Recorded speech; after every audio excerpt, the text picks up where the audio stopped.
at least 5-6 teams this season. Yeah, I mean, I think Arsenal will be in that like pole position for that third place. I still think they've got a say in that kind of top two.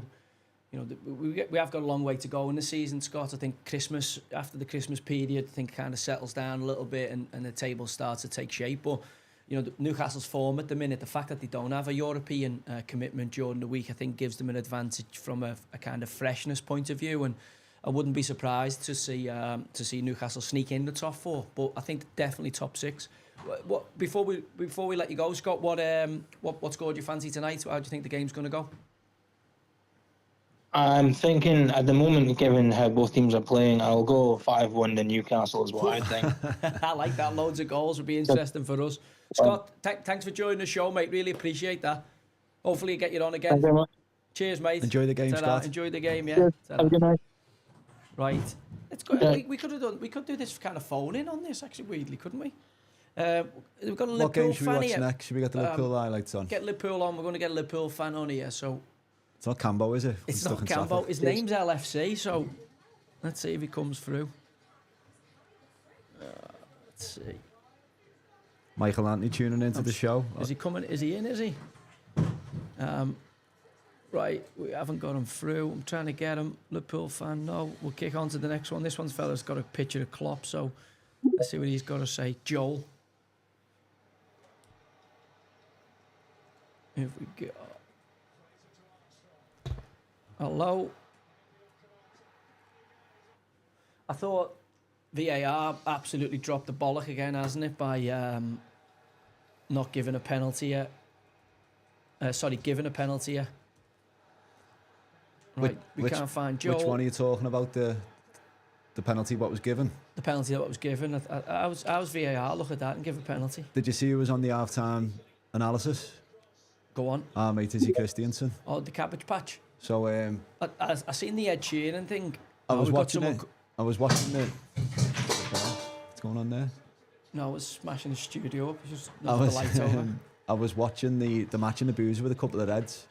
And just rewind that for us, please, Josh. Just missed that Salazar goal. Literally, no one knew the ruling on whether you have to be fully in the box or half in the box or whatever. So, you know, when you want some analysis and you're looking for it at half time, you've got Izzy Christiansen coming on talking garbage. It has to be in the box, doesn't it? The line is not doesn't constitute well, the box. It's on the line. I've seen free kicks given on the line. On the line? You have to be it's in a great it. Finish, obviously. Yeah.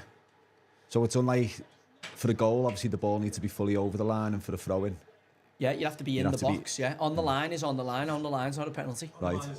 On the line isn't a penalty, On the line is a penalty. Oh, is it? I thought on the line wasn't a pen. I've seen free kicks given on the line. On the line's a penalty. I thought it had to be in the box. The line counts as the box, basically, so... Yeah. Well, the line doesn't count as a goal then? Was a penalty. That's what I mean. The line doesn't count as a goal. I think even VAR thought there's a bit of a grey area and went... But it was outside the box anyway, wasn't it? It was outside. That's outside the box, that. That's a free kick on the edge of the box. The first contact is on the outside of the box. That's a free kick on the edge of the box. Here's the questions. Look, so Robertson's body, if you're looking like how they play the offside, is on the line. I know his foot is just barely touching the white line, but... See, I think that's outside the box. I don't think that's a penalty. I think that's a free kick on the edge of the box, that. And then he gets lucky. He's not a clean striker of the ball, is he, Armstrong? What's that? On this? Yeah, I can still get to X from here. Go on, what do you want me to put? You remember when Lettice come up for his podcast and he tipped this Tyler Dibbling? Yeah, he said he was going to be good. He looks good, doesn't he? So the problem I've got with this is I can't... I'm trying to get other people in. Try that guy again on... Hello? Hello? LFC? Salah showing his worth to the Liverpool team, to the Liverpool fans. Did you see his interview after the game? Salah? Did he do it for like an independent Liverpool all about money. channel? All right, mate. We've got a Liverpool fan coming in. What's your name, boss? Paul. Paul. Your title to lose or no? I don't think so just yet. Like next weekend, if you knock City over at Anfield, would you be a little bit more confident? Maybe. Maybe. Now's the perfect time to play them, no, Paul, innit? What's that, mate? Now's the perfect time to play Man City, innit? Definitely. I was gonna ask you about the Mo Salah situation. What do you think's going on there? I seen his interview. Did you see it? I personally think he'll sign a new contract. I mean, it's going to be a big lump for Liverpool to pay, but I mean, you know, he's having a great season this season without I don't think he's firing all cylinders, but he's you know, he got 12 goals and 6 assists or something like that, Salah. I mean, he you know, even the goals he gets yesterday, he didn't play incredibly well, but you know, puts the penalty away with the plum, and obviously that little poacher's goal. I think it's a mistake from. Yeah, he's not in bad nick, is he? But the problem is, who do you replace him with if you're Liverpool? You know, I know everyone can be replaced, but you know, his goal return for Liverpool, you know, his presence for Liverpool, you know, he's a massive player. What? No, can you still hear us, Paul? I think we're struggling with his signal. It's dipping in and out. Let's go for... Yeah, just a quick question there before you get something in. We've had someone ask your thoughts on the Steve Cooper sacking this weekend. It's the ruthlessness of the Premier League, isn't it? Do you know what I mean? Maybe that's us. I've lost the video there. That you've knocked the video off there. Don't need your video on there. I don't? No. Right. It's probably I'll be keep it better. on anyway. No, but maybe you could... Why don't you handle it and then you get the people in and you can come through on the headphones? Can I do... Yeah, you could do will that. Will they come through the roadcaster then? It just means I'll have to knock the video off. Yeah, it's coming through the roadcaster. I'll turn the video off then. Go on, you've got it. Just quickly, if anyone listening on Spaces on it over on X, you can tune into our live YouTube video. You can find that on Joey's X account. Yeah, Noah's going to put a link up now, so if you want to come across, it'd be a bit more of a stable connection. It's jumping in and out. Cooper, I've seen Graham Potter being rolled out on Sky. You know, Sky are obviously trying to get him back into a position. And when I seen Steve Cooper go yesterday, I thought absolutely stinks of Graham Potter. Obviously stunk the gaff out of Chelsea. You know, Brighton, Leicester, it's about the same thing, innit? You know, obviously two clubs with similar ambitions. Is that why you think Potter's been everywhere? And Potter's been everywhere, yeah. I think they were lining him up for Wolves. But obviously Wolves and Gary O'Neill have turned the corner. I can't see him managing in Everton. I think if Dyche goes, I think Moyes will end up. I think we'll end up back at Moyes until, you know, unless they go and go and take a young foreign one, someone who, you know, is left the field. I think Everton, to stay in the division, would replace Dyche with Moyes. As I say, I couldn't see Everton going for a Graham Potter. He kind of doesn't suit Everton's MO. Whereas Leicester, I think, you know, Enzo Mascara last year, and obviously Cooper's gone in there this year, and it hasn't quite worked for him. Did you see the Leicester players were on the Christmas night out in Copenhagen at the weekend? No. So they're all on the ale, and someone's videoed them before he got sacked. This is Saturday night, and they had a sign saying, "We miss you, Enzo." Really? And then, so I don't know whether the chairman's seen that, or that, you know, that chairman, the Thai boy, is quite close to the players. You know, you see him from obviously when they won the title and all the celebrations around it, and obviously player power now is massive. Whether they're just not having Steve Cooper, I mean, if I'm honest, I wouldn't want to look at him every day. Fucking hell, he'd scare a police horse, wouldn't he? Do you know what I mean? He's not the best. You know, he's hit every single branch on the ugly tree. Should we get another fan in his way out of it? Jake Walcott. Is this the guy? Is another Arsenal fan? He was an Arsenal. Hello. You there, Jake? See, I don't think that's a pen. People were saying that's a penalty on Mavidi. I don't think it is. I'm not sure what the defender's going to do to get out the way. And I tell you what, Chelsea are secretly motoring, aren't they? Jake's not there.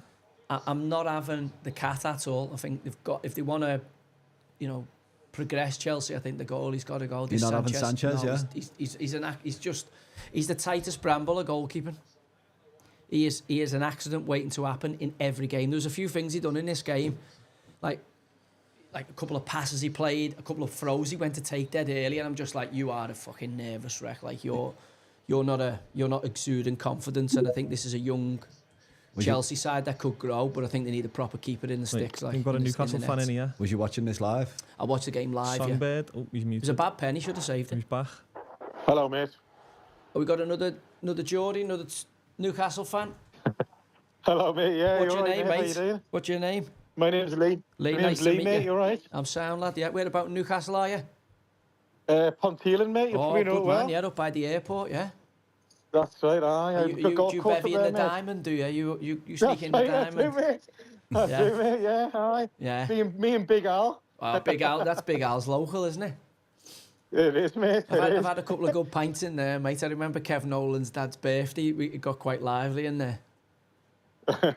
Hasn't changed, mate. It's still the same. Yeah, good little spot. Listen, mate, I just want to go back, right? I want to go back to when you played West Ham with Newcastle. I think it was like 2010 time. I know what I you're think going to Leon talk about here. Are you going to talk about Chris Hughton's? It was meant to be Chris Hughton's last game. Is that the one that where Andy Carroll Exactly, scored mate. two? Leon Betts got a hat-trick. Oh, well, like that's a home game. Yeah, we absolutely pummeled them, didn't we? Didn't you? 5-0 or something, wasn't it? Yeah, Scott Parker and all that. That's right. But That's yeah, right, I thought you were going to season. say about we played Newcastle. Yeah.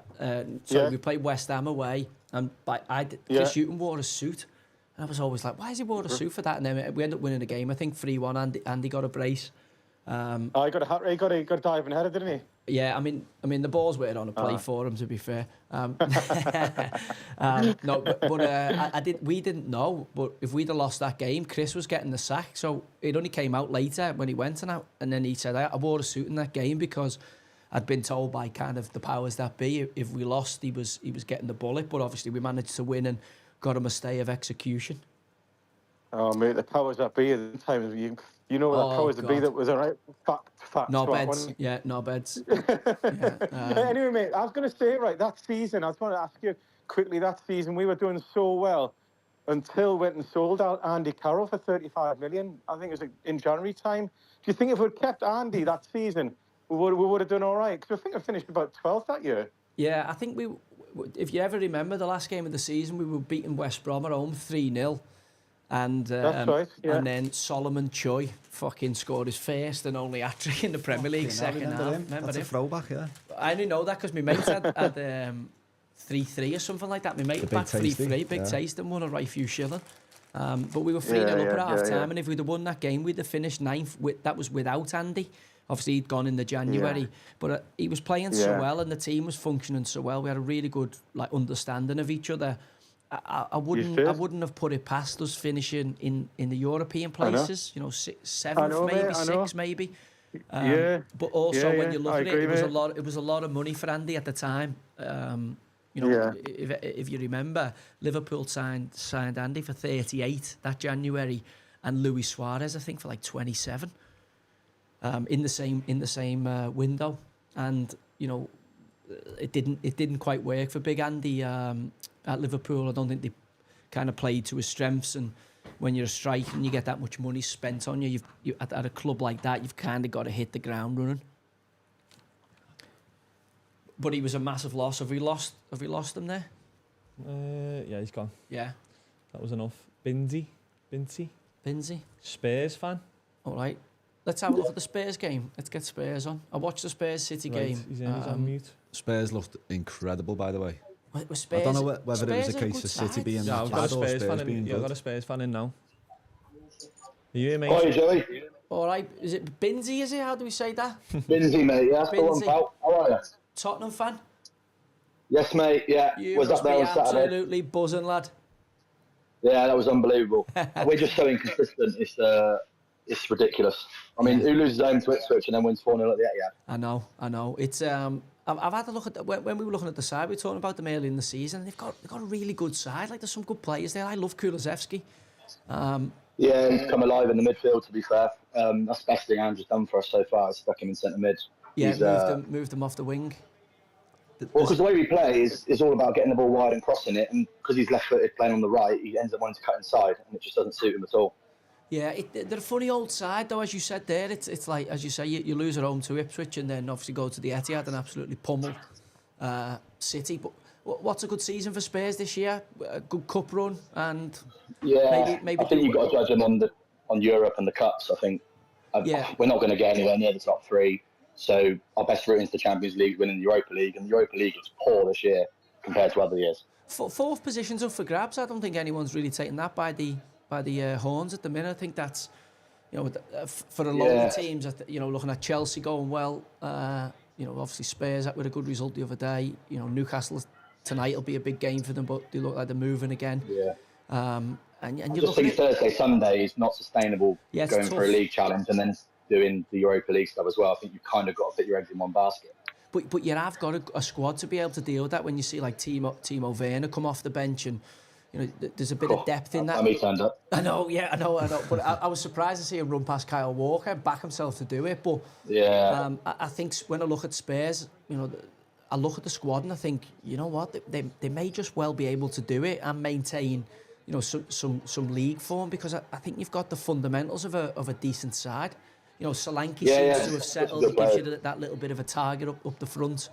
I think he'll go from strength to strength as he gets, a few more goals and takes the pressure of his price tag off him. I'll be honest, Solanke's been unbelievable. I mean, we obviously can't replace Harry Kane. People still try and compare him to Harry Kane, which is pointless. But his hold-up play, link-up play is brilliant. And like you say, if he'd have scored 7 or 8, people would be talking about him a lot more than they are now. Yeah, I think I like the keeper. There's lots to like about the Spurs group. I mean, as you say, the only thing is, classic Spurs, there's always those kind of Ipswich, as you've seen there, performances in Spurs where you go, a game that, everybody's probably putting on in the coupon, going Spurs at home to Ipswich, that's a banker. And then obviously, they not only don't win, they end up losing the game. Can I just ask you, Binsey, sorry mate, can I just ask you, if you watched the 2 games, what was the difference as your perspective as a fan? What was the difference between the Ipswich game and the Man City game? To be honest, I was at both games, and when we play teams like Ipswich who put a lot of men behind the ball and try and slow the game down, it really doesn't suit our rhythm at all, and we get a bit bitty, and we just can never get into a rhythm. Whereas when we play teams like City who just constantly want to play, it lets us constantly play, and that's why you'll see us when we play good sides will probably be a lot better. We might get thumped by the likes of Liverpool in a couple of weeks or good sides, but you saw it at Old Trafford. United came to play us, we hammered them. We went to the Etihad, they tried to play, we hammered them. But then we lose stupid games like at Palace where they just low blocks, same as Ipswich, and we can't get into rhythm of the game, to be honest. Yeah. But we're either brilliant or atrocious, and there's nothing in the middle, and that's what's frustrating about Andy. It could be worse, mate. It could be an Evertonian where we're pretty much just atrocious in every moment. But yeah, what do you feel? Top 4 and a European final or a cup final? Would you take that? I just don't think. I mean, we've been in finals, we just don't win them. I think everyone talks about it. We just got to win something. And I think the Europa League. I mean, if Man United are our nearest competitors to win it, I think the bookies have us second favourites behind United. If they're the favourites, then we've got to be looking at winning that. Carabao Cup's difficult because we've got United at home, but then if we get Arsenal or Liverpool over 2 legs, we're going to really struggle. But we'll see. I'd take 5th and 6th and a trophy is the most important. What about Ange? Because I know it's changed a little bit with recent results, but a couple of weeks ago there was just little murmurings that, is Ange the man to take it forward? And what you feel? I like him, to be honest. I hear him speak. I like him. Yeah, he's honest. I like him a lot. I mean, typical Tottenham fans, we're one of the most fickle out there. Like, we moan that we have Conte and Mourinho and play boring football, and then you bring in someone that plays attacking football and we moan that we're conceding goals. So you've got to kind of ride the rough with the smooth. But the only issue I've got with it long term is this style of football won't win league titles. So it might win us a trophy, but like all the best teams that have ever won the league have had great defences. We've got great defenders, but we're not set up to defend, we're set up to fail. Yeah, it's so a high line. I just hope he nicks the trophy and we'll see. Yeah, it's too high line. And you know what it's like, you go to games in April and March when you're in a title race, you need to dig out results. You're not going to go and smoke everybody. So but it must, I don't know. Must I like be a positive one, because obviously Van der Veen getting injured, everyone was worried. But actually, to keep a clean sheet at the Etihad, I know the keeper's made a couple of good saves, but you still kept a clean sheet and scored 4. Yeah. And that's the thing. We'll hammer teams on our day, but my worry is, well, look what happened at Brighton. You're 2-0 up. You've got to kind of learn how to dig in and grind the result out. We kind of kept trying to play and conceded 3 at the other end. It's catch-22, really. Binsey, listen, mate, thanks for joining us, mate. I really enjoyed that. And as I say, good luck for Spurs for the rest of the season. Cheers, mate. Thanks, mate. Cheers, mate. So, do you want to keep doing these, or do you want to kind of watch a bit of M&F and build into the game? That might be a good way for us to do that kind of phoning thing we were looking for. Is there any way to like prompt them with a question with what they've got, or are we just picking them in at random? But it is kind of random. But can we bang on the Brighton game, Bournemouth game, and then we've got Everton. Do we have to watch it? But yeah, we'll have to. Try and get a blue on. I've seen. I don't think anyone would want to own up to being Evertonian at the minute. This is a good game, lad. Bournemouth Brighton. Yeah, if I'm honest, I couldn't. I had a look at it on the coupon. I was like, I thought Bournemouth, beat Arsenal at home, been going really well. Thought it might be a tricky game for Brighton, but they're just starting to motor, aren't they, under this Fabian Hertzler? He plays a hell of a ball, João Pedro, for the second goal. Have you seen it? From Matoma. Yeah. And he's only just come back from injury, so he's a good player. That's his I like second him, game back. I honestly like him. Every time I see him, I like him. He's in the fancy football team this week for me. I've got Isaac. Salah got me out the shite. I had Salah captain. But Canate got me no points. Anthony Robinson didn't for Fulham. Obviously, Flecking got me 9 points this week. Clean sheet, yeah. You love him, don't you? Yeah, he's back. Does, yeah. He's back. To be fair, he's not a bad. I'd seen. That's a great pass, that. It's a great ball, isn't it? Just to absolutely dissects the back four. Yeah, they've got good players, haven't they, Brighton? Really good players. Find a way, don't they? In terms of, they lose a manager, they just replace them. They lose players, they just replace them. And there's a lot to like about them as a football club, the way they go about the business, and they play some good stuff as well. Play some really good football. So Hertzler then, like before he came over, before he came to Brighton, had you heard much about him? No, never heard of him. No, absolutely. Well, he's only 24, isn't he, or something like that? Fucking hell, he's like 31, isn't he? I think he's 31. 31, coaching the Bundesliga too. He hadn't, so he's off everybody's radar. I mean, most people I didn't know Arne Slot, and he's coaching Feyenoord, and we get so spoiled here in terms of you watch that much football in the UK that you just don't register really unless you're getting eyes on them. Anyone apart from the big clubs who play in Europe regularly. So, but it shows you Tony Bloom and Brighton's recruitment team that they've gone out and found unearthed another really good coach by the looks of it. After the Zebri and obviously Graham Potter before that. Should we save some calls then for half time and just start building? Yeah, we can do. Yeah, we can get some more people. We'll be back at half time for some more fan phoning. So yeah, I've enjoyed that. We'll play around with that. That's the first time we've done it. Yeah, so right. So you ending that there? You ending I'm just that? on YouTube now. All right.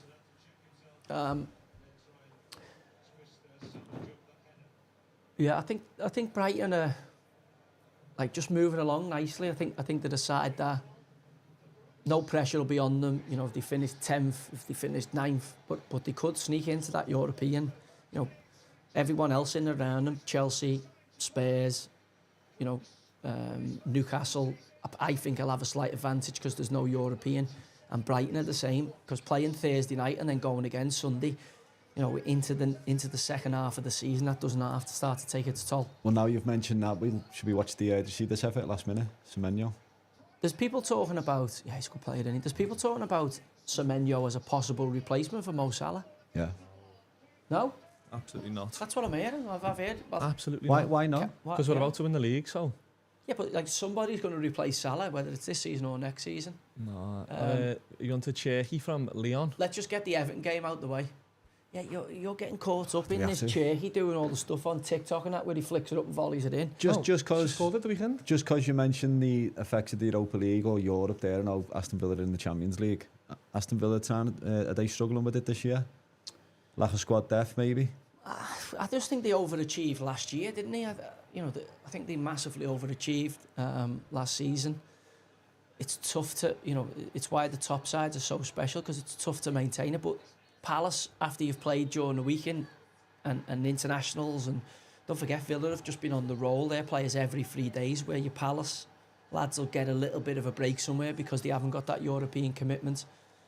And a team like Palace at home with the pace on the counter, they'll sit in a low block. The likes of Sarr, Eze and all that, they've just got the ability to cause you lots of problems. Lamar Bogard started on the weekend. He's been playing a lot. He's been playing a lot at right back, hasn't he? They've been using him. I think Villa are a good side.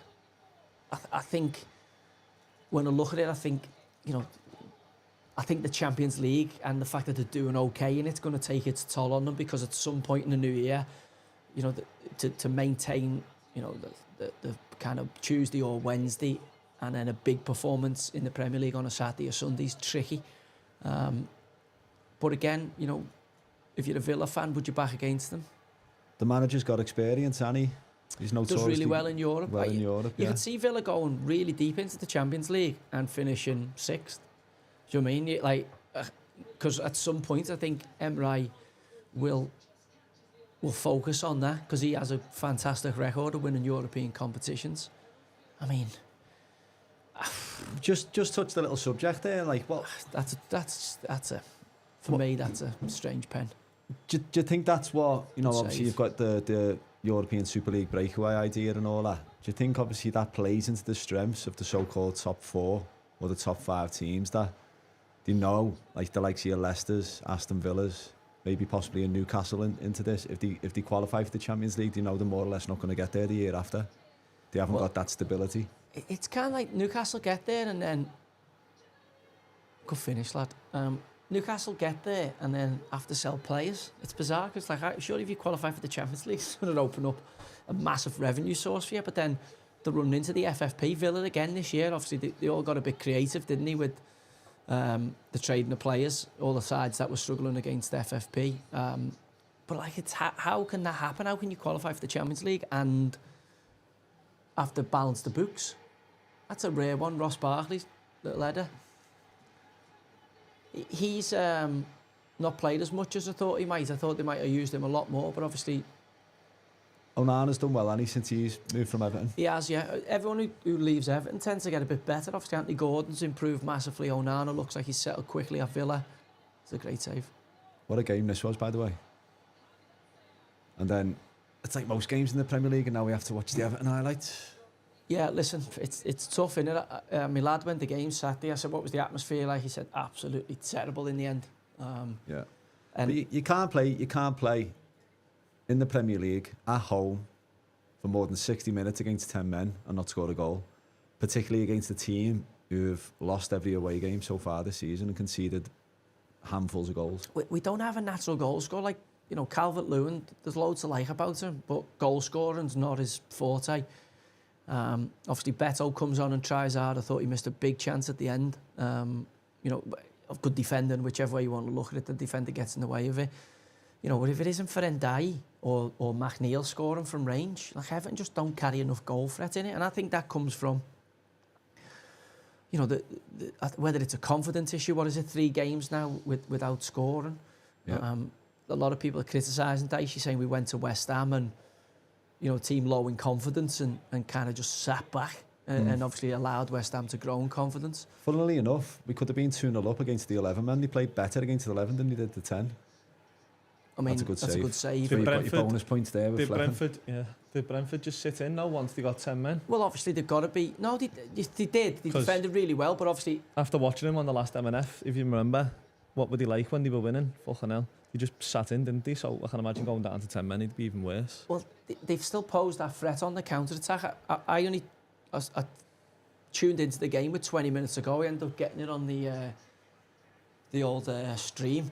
And Put yourself in it there. you got to be careful. I got it on the stream, Allegedly. on the internet. And Brentford had a couple of chances on the counter-attack where I tuned in to see if Everton could break the deadlock, really. And There's a they big were... chance in it, Wissa. Yeah. Got to score, It's a good save. I mean, the problem was, when you're sitting there, you're thinking, Everton were just turgid, like slow. And then Brentford actually, like, are tricky because they have that pace on the counter, and obviously the fans were getting on Everton's back to kind of take the game to them a bit more. And I was like, we've got to be careful here. In the midst of trying to win it, you know, you can lose that type of game. I don't know. Red card. You know, the Evertonians ain't going to put up with this much longer. Like, as much as I love Dyche and I want him to do well at Everton, you know, the style of football isn't pleasing. You know, the Toffees, every Evertonian, like, who I speak to, go to the game regularly, they're not really feeling it. Like, they're not really feeling the direction it's going. And obviously, I I mean, I struggle to see how this is a red card. I really do. I've watched it back a couple of times. They're saying like he digs his foot in, but I'm like, he's got a challenge for the ball. There's going to be contact made with the keeper. It was like the Kelleher, Adam Armstrong one yesterday at Southampton.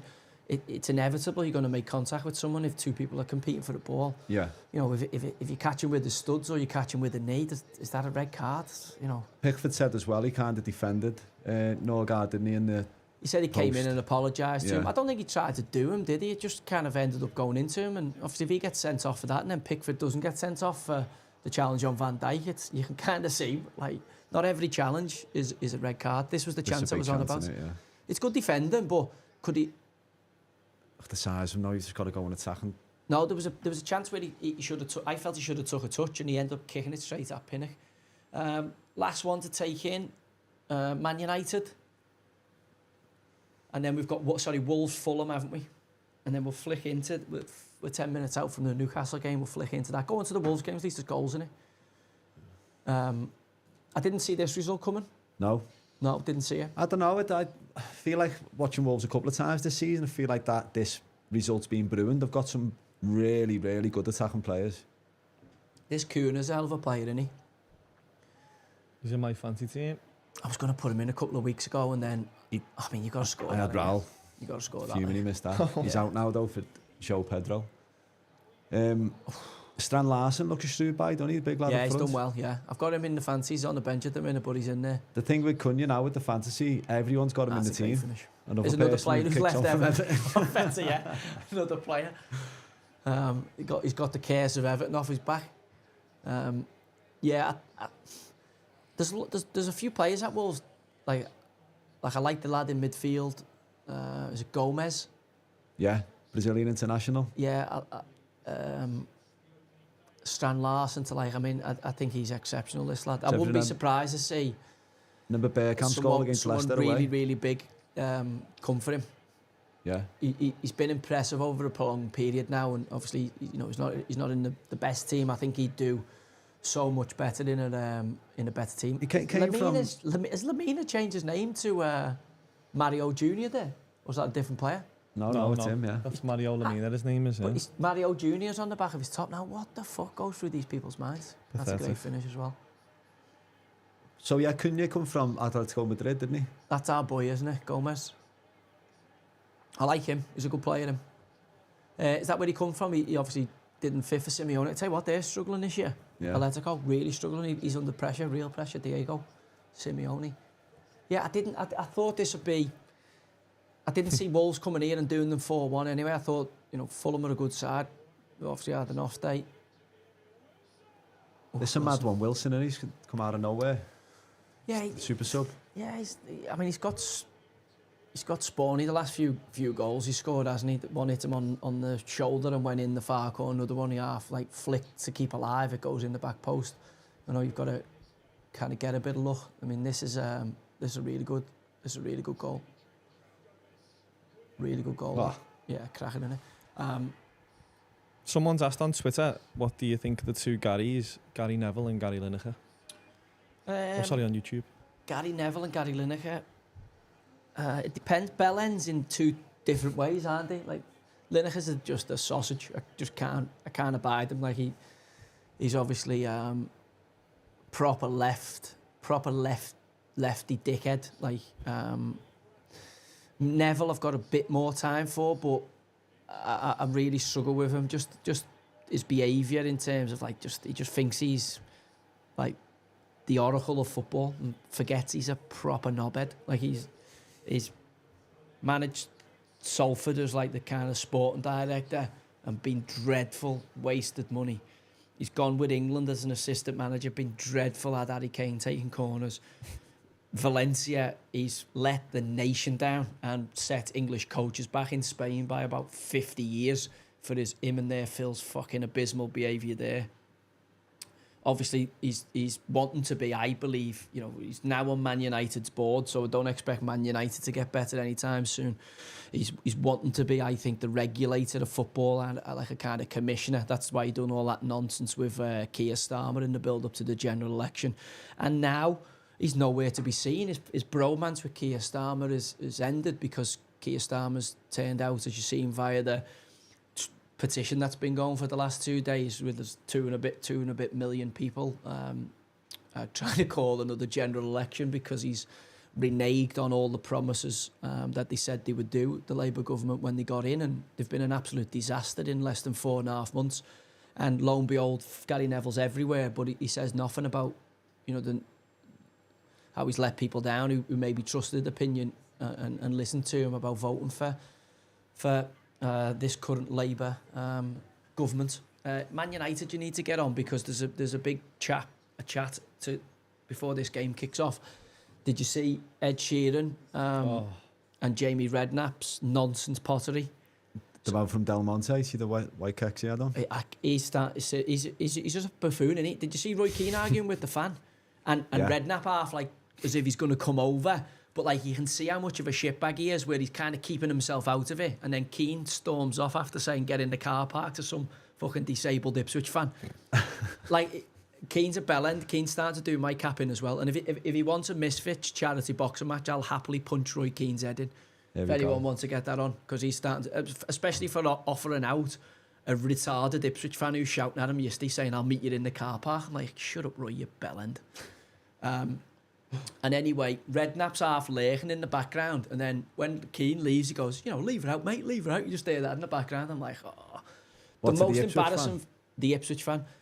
The most embarrassing thing about it is, I said on Twitter last night, imagine Sir Alex Ferguson or Jurgen Klopp or, any manager worth the ilk is getting interviewed in his first match in charge when he's been brought in as the saviour to try and get them back, one of the biggest clubs in the world, if not in England, back to the pinnacle of the game. And his first game, where Sky have been making a fucking big song and dance about it, loads of interviews like they did with Ten Hag and all that, and fucking Ed Sheeran, some bog-eyed ginger, pissed up Ipswich fucking fan, is interrupting him as he's in mid-flow to do like a high five and talk to fucking silly bollocks Redknapp, who's lucky to be on Sky, because let's be honest, the geezer's an absolute buffoon, and he must have dirt. Richard Keys and Andy Gray hate him because they think he absolutely backdoored them when their mics were live, and they call him an absolute snake, and it fits, and then as he legs Ed Sheeran, he then tries to pick up and have a serious conversation again with Ruben Amorim, and Amorim's just looking at him like, are you for fucking real? And I think that just epitomises where Sky's at. The Cabbage Patch doll standing in the middle of that. Kelly Cates kind of tries to rescue it. But I'm like, that's how bad yous have become. Don't forget, a few weeks ago, we had Noel Gallagher on commentating, because that's how bad it's becoming. It's, you're having to get these circus acts and ridiculous charades going on because the broadcasting standard has slipped that much. It's absolutely pathetic. And case in point was, Ed Sheeran's been in his box. I think he's on the board at Ipswich. He's walking around with an Ipswich top on with ES on. Like he's a member of the team, which instantly says check his hard drive, because that's absolute bacon nonce behaviour, walking around. If you're not a member of the staff, walking around with this top on with your initials on is a slap around the head. He's obviously pissed up because he's been in his box celebrating Ipswich's 1-1 draw, which is momentous, and then just absolutely interrupts Manchester United's manager first interview live on Super Sunday on the main game. And I'm like, what's going on? And obviously the other side of that is Roy Keane's clearly seething over it, but Roy Keane can't say anything because, moments earlier he's arguing and offering a disabled fucking Ipswich fan out or to meet him in the car park. I'm like, what has Sky come to? You had, they're quick to tell everybody else how to live their lives, but fucking sort your broadcasting. We're here to watch and listen to proper football. People don't want to listen to any of the Cabbage Patch dolls because they know nothing about the game. And we definitely don't want to listen to bog-eyed ginger bellends who support Ipswich. But I thought Man United were crap. Man United scored that goal early, got a fly. It was a great run from Ahmed Dallo. Rashford obviously been getting nailed for being in New York. Did you see him in New York this week? No. He's just a cunt. But let's be honest, he's had massive Louis Vuitton thing on, sitting front and centre, basketball games, all diamond chains on, sunglasses. I'm like, you should be in the England fucking squad. What the fuck are you doing? Like, honestly, it was like he was a rapper. I'm just like, you're fucked in the head. He's absolutely fucked in the head. And it's weird, Rashford. Like, there's something not right with Rashford. Like, he's not got a beard. He's not got kids. At this point, he should be settled down with a beard and kids. So I'm like, there's something not right with Rashford. I think there's something we don't know about Rashford. Maybe he's a closet. I'm not sure. But he's not living his life right, because at this point in his life, he should be in the England squad. Let's be honest. You know, playing for Man United, you're getting paid 300 grand a week or whatever. How are you not making an England squad? Clearly his life's not right. It'd be interesting to get a United fan on, just to discuss his thoughts on Rashford. It's a great strike, that, but if Nazuri doesn't head it, Onana saves it. He was good at Isaac. Is it Isaac Hutchinson? Is his name? Amari Hutchinson. Great goal. I mean, it is, but the keeper's saving it if it doesn't catch that deflection. Yeah. Keeper's saving it, but you know what? They were lucky. Ipswich should have won. Delap has a great chance. I thought he was good yesterday. Liam Delap. I thought Wes Burns was good for them yesterday. How was Wes Burns? You had him at Fleetwood, didn't you? Yeah. He's just developed his game. He's worked really, really hard at his game. Always had, attributes. Really good athlete. And he's kind of just grown with this Ipswich group as they've got better and better and better. I think he's just improved at every junction, and he'd been out the team for a while, but I thought he was excellent yesterday. He put some really good balls in. I mean, he also pulled one back for someone in the first half. I think it was Schmoddix, and Onana made a great save from it, but I thought he caused Dalot loads of problems yesterday, and unlucky not to get an assist there for Delap. And again, as I said to you, Schmoddix, Onana made a great save from him. This should have been a goal. This great tackle. That it is a great tackle. It should have gone a bit earlier. I don't think you need the extra couple of touches. He should have played the pass a bit earlier. But Man U were poor, Man U scored the goal early, and then they just slowly got worse.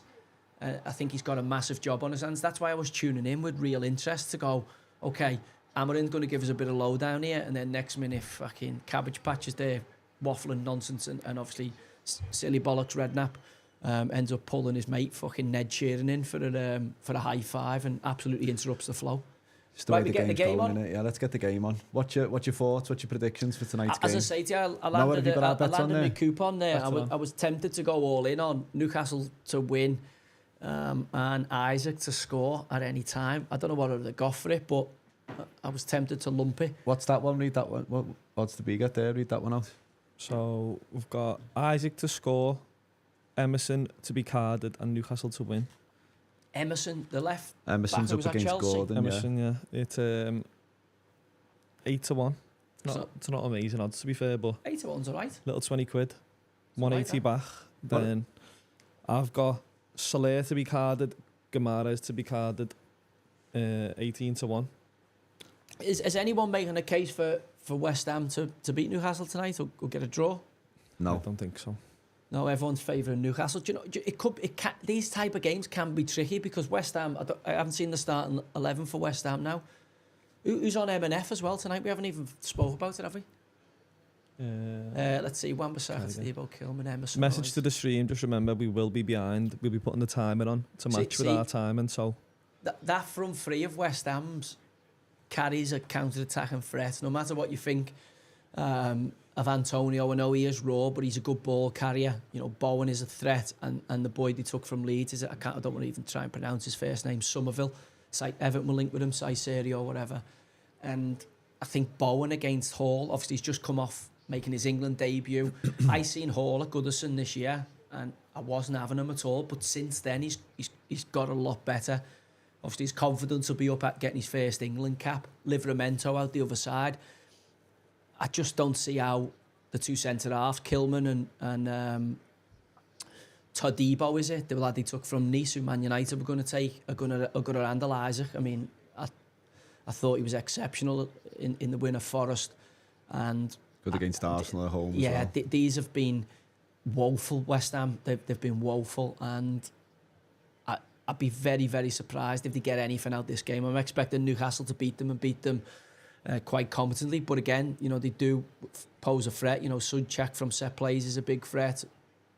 Paqueta's got a lot of quality, but I think if they get pumped tonight, I think he's really, really under pressure, this fella Lopetegui. Yeah, I can see it happening. Because the West Ham fans have just got an expectation. And as I say, you're jumping away from Davy Moyes because you want to move to the next... at least we've got no nonsense pottery on the commentary. It is Inchcliffe, who's a bit annoying, but at least he has played at the highest level. Anybody in the comments who's watching the football? Does anyone know who's doing the analysis tonight on MNF? If you can let us know, please. I spoke to Andy Carroll today about coming on. I said, come on, fans coming on the show for 10 minutes. And he sent me a picture back saying, this was at like 1:30 this afternoon. Can you hear me? Yeah. He sent me a picture back saying, I'm just about to get on the ale. He's got the Newcastle game. Is he back home, is he? Yeah. He's come home for the game. And he sent me a picture from down on the riverside. He said, it's sunny up here. I was like, my God. He said, so he's looking forward to going to the game tonight. And then I text Nobby Nolan, who's working with England under 20s now. So I was like, I don't know whether he'll come on because I don't know whether the FA will quite condone him appearing on the programme. And he's given me the rubber knocker. So if anyone fucking knows him or speaks to him, tell him next time he phones me for a favour, he'll be getting he won't be getting the blue ticks for about a week. Yeah, you won't be playing for the... what's his dad's team called? The vets team? Nicosia, yeah. No, won't be doing any cameos for them. So it would have been good to get one of them on because obviously they both play for West Ham and Newcastle. But obviously the big horse will probably be in there with his black and white shirt on. He won't be supporting West Ham tonight because he's a Toon fan through and through, isn't he? Yeah, I think if he had him on the phone after he's had a few pints, he wouldn't be able to understand the word he said anyway. Well, it's tough to understand him at the best of times, yeah. But definitely not if he's got a few in him. So he's over at Bordeaux now, is that right? Yeah, and Bordeaux are in the 4th division, aren't they? They got demoted right to the bottom because of the financial issue, and he's obviously he went out to a smaller side in the 2nd division in France, and then he's gone. Bordeaux is a massive club. Bordeaux is a big team. They've obviously had a really bad spell. Go on, lad. They've had a really bad spell in obviously getting relegated, but it's like when Rangers went to the 4th division in Scotland. It's only a matter of time before Bordeaux will end up, back in League One. And it's good. It'd be a good experience for Andy, and I think it looks like he's enjoying his football. And that's a big football club that he could make a real name for himself by playing for them through the adversity. So fair play to him. Did you play against Bordeaux when you were over there, Marseille? Yeah, I actually didn't play. When we played Bordeaux away, I was injured for the game, so I missed the away game. We ended up, I think we drew 1-1 or 2-2 over there. And they played Bordeaux earlier on in the season. And then I actually played in the home game against them. I think we drew with them at home as well. But I think they finished like 5th or 6th, maybe 7th when I was there. They were a decent side, they weren't as they weren't struggling at all. And as I say, it's a big wine region. There's a lot of money there. It's obviously on the west coast of France, and it's a massive football club. It isn't as big as Glasgow Rangers is in Scotland, but it's like, I would say, West Ham, Newcastle going to the 4th division. They're an established top flight club, and Lyon, I think, aren't Lyon about to get demoted for financial? Someone just said that in the chat, yeah. So I don't know what's going on over there, because Lyon have always done well in terms of player trade, and you think of the amount of players Lyon have sold into other big European clubs. Can I take these earphones off now? Yeah, we'll get them back on at half time. Yeah, we'll get them back on. My God, they hurt your ears, don't they? Right, I'm about to order a Mackey's, by the way, just letting you know. Do you just want anything? I'm all right. No, I'm all right for I had the tea before we came out. I'll definitely have another cup of tea, though. Have you been watching I'm a Celebrity, lads? Got someone asking in the chat. Yeah, I've watched a bit of it, only because my missus and that watch it. So I've seen a little bit of it. More so just to see how Colleen's doing, do you know what I mean? But she's coming across quite well, isn't she? Yeah. I was laughing the way she just tells the story about how she went to White House and seen like Donald Trump, and then she said Donald Trump was like, oh, the footballers always have nice looking beards. He said to his lad, oh look, the footballers always have nice looking beards. And she said the ma went like the dirty bastard or something like that. But like there's loads of them on there. I'm like, I just don't even know who you are. Like someone who's a podcaster, It did boil me piss a little bit last night when I was watching it. Barry McGuigan and the guy are doing the chores, and he Chance? Dink. Oh, that's how you finish. Flag's gone up Offside. now. I did think he was off, you know. I did think he was just off. He's just like shit off a shovel, though, lad, isn't he? How He's fast he is. rapido, and he's long striding as well, and he is Yeah. like a long stride, but let's see. Ooh, it's He is. close. No, he's off. You think just? Yeah, he's off. He will be off He's there, off. but It's a great run, though. Yeah, it was, 7 yeah. more today. He ain't getting to him. He's just Yeah, off, isn't just. he? That would have been nice. You're away and running there for your coupon. I know. Who were we talking about before that? Oh, so I'm a Celeb. When Barry McGuigan and the lad, I don't know, even know his name, from McFly, were handing out the chores, and he's gone, you know, the water carrying, the wood chopping's quite a physical job, so I'll get like the males to do it. And the woman just started kicking off. She's like a 60-odd, 64-year-old 62, I woman. think she She's a loose woman, isn't she? Yeah, she just started going mad, and I'm like, you can't, you're damned if you do, you're damned if you don't. If you'd have given it, she'd have been fucking moaning, going, fucking hell, how am I meant to do that? Because she didn't give it, she was moaning that she didn't get it because she doesn't like washing up. So I'm like, you've got to be careful now, because you can't, you just not got to give a bollocks, because whichever way you step, you're stepping on a landmine. Yeah. That woke and that, you know, Barry was, he wasn't being sexist in any way. He was just basically going, chopping wood and lugging the water is quite a physical job. So, you know, I'll get the males to do it, which makes sense, doesn't it? Yeah. It's common sense. Honest to God, a reaction to it. And then she's tried to laugh it off as if it was a bit of a joke, because I think she thought, yeah, everyone's going to fucking, everyone's going to think I'm a right Karen, a right bitch, which is what everyone did think. But yeah, for me sins, I've ended up, because our household is watching it, I've ended up consuming it. It's not the worst, is it? No, it isn't of the the worst. bad programmes out there. And what about Ant and Dech? Did you ever meet them when you were up in Newcastle? Yeah, they're mad Newcastle fans, aren't they? So I met them a few times. Good lads, to be fair. Really, really good. And they are, like, they're stupid, aren't they, in terms of the way they act, but it is quite funny. It's like, you know, some of the stuff they do is, it does make it laugh. It's probably the one, isn't it, when you look at it, you go, like, I got asked to do SAS this year, and I got asked to do that Bear Grylls one, which I think ended up being in South America, and I didn't fancy them. And I'm like, I might have a go with them, do you know what I mean? Because obviously, with being on the naughty step at the minute, I might have to do a few of them. How come you didn't fancy them? I just wanted a break. I didn't want to go on there, and obviously, you know, if I'm honest, I wasn't. I'm not ready for. I wasn't ready at the time. Coming out of a job, wanted to be back home. Last thing I want to be doing is pitching up and having a load of SAS fellas scream at me and throw me off bridges and throw me into the water, or going and fucking living with Bear Grylls in the jungle for fucking. You had to go for like 3 weeks to South America, and like, you know, literally just got back from Bristol, and then you're disappearing again to go and film that. And I always think, like, everyone always says to you about the jungle, and I go, I don't know.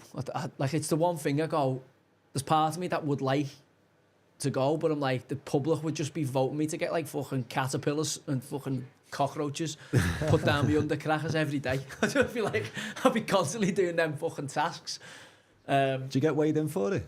I don't know. I think someone said Colleen got a couple of million quid, so you get weighed in. I don't know if it's millions, like. she got a couple of million quid, didn't she? She's got like. You fucking now with a few spiders for a mill, aren't I you? would eat a few spiders for £1 million, lad. Yeah, no problem at all. But I'm saying, like, you don't. It depends on what your leverage is and what you are going in. I mean, obviously, the Rebecca Vardy wagger for Christie fingers obviously caught the public attention, and you know, Ant and Dech know they're on the winner when they get Colleen involved, and I do think she's been really good. Yeah. But also, have you seen Rebecca Vardy's obviously got a column with the Scum, hasn't she? With the Scum newspaper. Yeah. And she's horrible, isn't she? Like, she's just horrible. Like, I'm like, just let it go. Like, you've been caught out clearly, because that's, that's what's happened in the court case. You've obviously been, Colleen's caught you out, or however they've done it. They've caught you selling stories on them. You know, you threw your phone away and all that bollocks out of her. Just go away and just absorb that you know, that's wrong. What you done was wrong. You know, you've made a mistake. You know, admit it. Goal 1-0. So Sun check from Seth. took that corner? Threat, isn't he? Emerson. Yeah. Suncheck from a set play. I did say he's a nuisance, you know. He does get fucking goals. got him on the bench, He's you know, in the fantasy absolutely team. dreadful player as well. You know, when you watch him, he's absolutely crap. But he's a massive threat in both boxes. Like helps you defend. Bit like a Fellaini, any kind of player. Yeah, no, he's worse. He's a worse footballer. I watch him live a couple of times at Goodison. Honest to God, I'm like, wow, you're a centre half playing in midfield, but he's got an incredible knack at getting loose. Who's it? Our man, Lloyd Kelly, is it? Lost him. Yeah. Oh, yeah, he's ball watching. I can't have Kelly. I couldn't have him at Bournemouth. So when I seen him start tonight, I'm like, that's a weak link for Newcastle. Not ball watching. He's just a poor defender. That's poor defending. That you can't lose your man like that. He doesn't really Especially do much. fucking It's just 6'7". Yeah, you know, and you know how much of a threat he is. He's a massive threat. You know, he's one of. When you're defending a corner, if you stop him, you're half West Ham's goal threat, pretty much. You know, you'd be tempted if you had the out to put a block and runner on him because he's that dangerous. You know, you're putting Kelly on him and he's lost him there straight away. This is class as Newcastle. A game that you're going, they should really win. A game that you're going, West Ham could be on the rack here. And now this is a tricky one for them because it plays into West Ham's pace on the counter. If you're Antonio, you're licking your chops when you see that Lloyd Kelly. Yeah. Yeah, absolutely licking your chops. And as I said, Jarrett Bowen will fancy his chances at getting at this Matthew Wall. Like everyone's raving about him at the minute. I was talking to a mate of mine who was a scout and a recruitment guy. He thought a lot of him, but I said him and Trippier at Goodison Park were dreadful. Now, I'll have to give a bit of context to it. I think Dyche had left the Goodison Park pitch long. Like the ball was snaking when people were passing, and I think he'd done that to take, you know, Anthony Gordon's pace and I think Murphy's pace away from Newcastle against Tarkowski and Michael Keane, I think it was that day. But the two of them, the basics of the passing were really, really poor. I was really underwhelmed by Hull. And then obviously he's gone in and done all right for England, but you know, who are England playing against? Like, yeah, and what left backs are in front of him, do you know what I mean? Or well, Luke Shaw's got on the pitch, hasn't he, for Man United yesterday? That's a foul. That's a foul if that's not there. That's a foul. He's got lucky there, Guimaraes. He's a good player, isn't he? Oh, brilliant, yeah. When Newcastle played Everton at Goodison, even though we drew, he ran the show, just which isn't difficult against Everton, but just head and shoulders above everyone on the pitch, even his own teammates.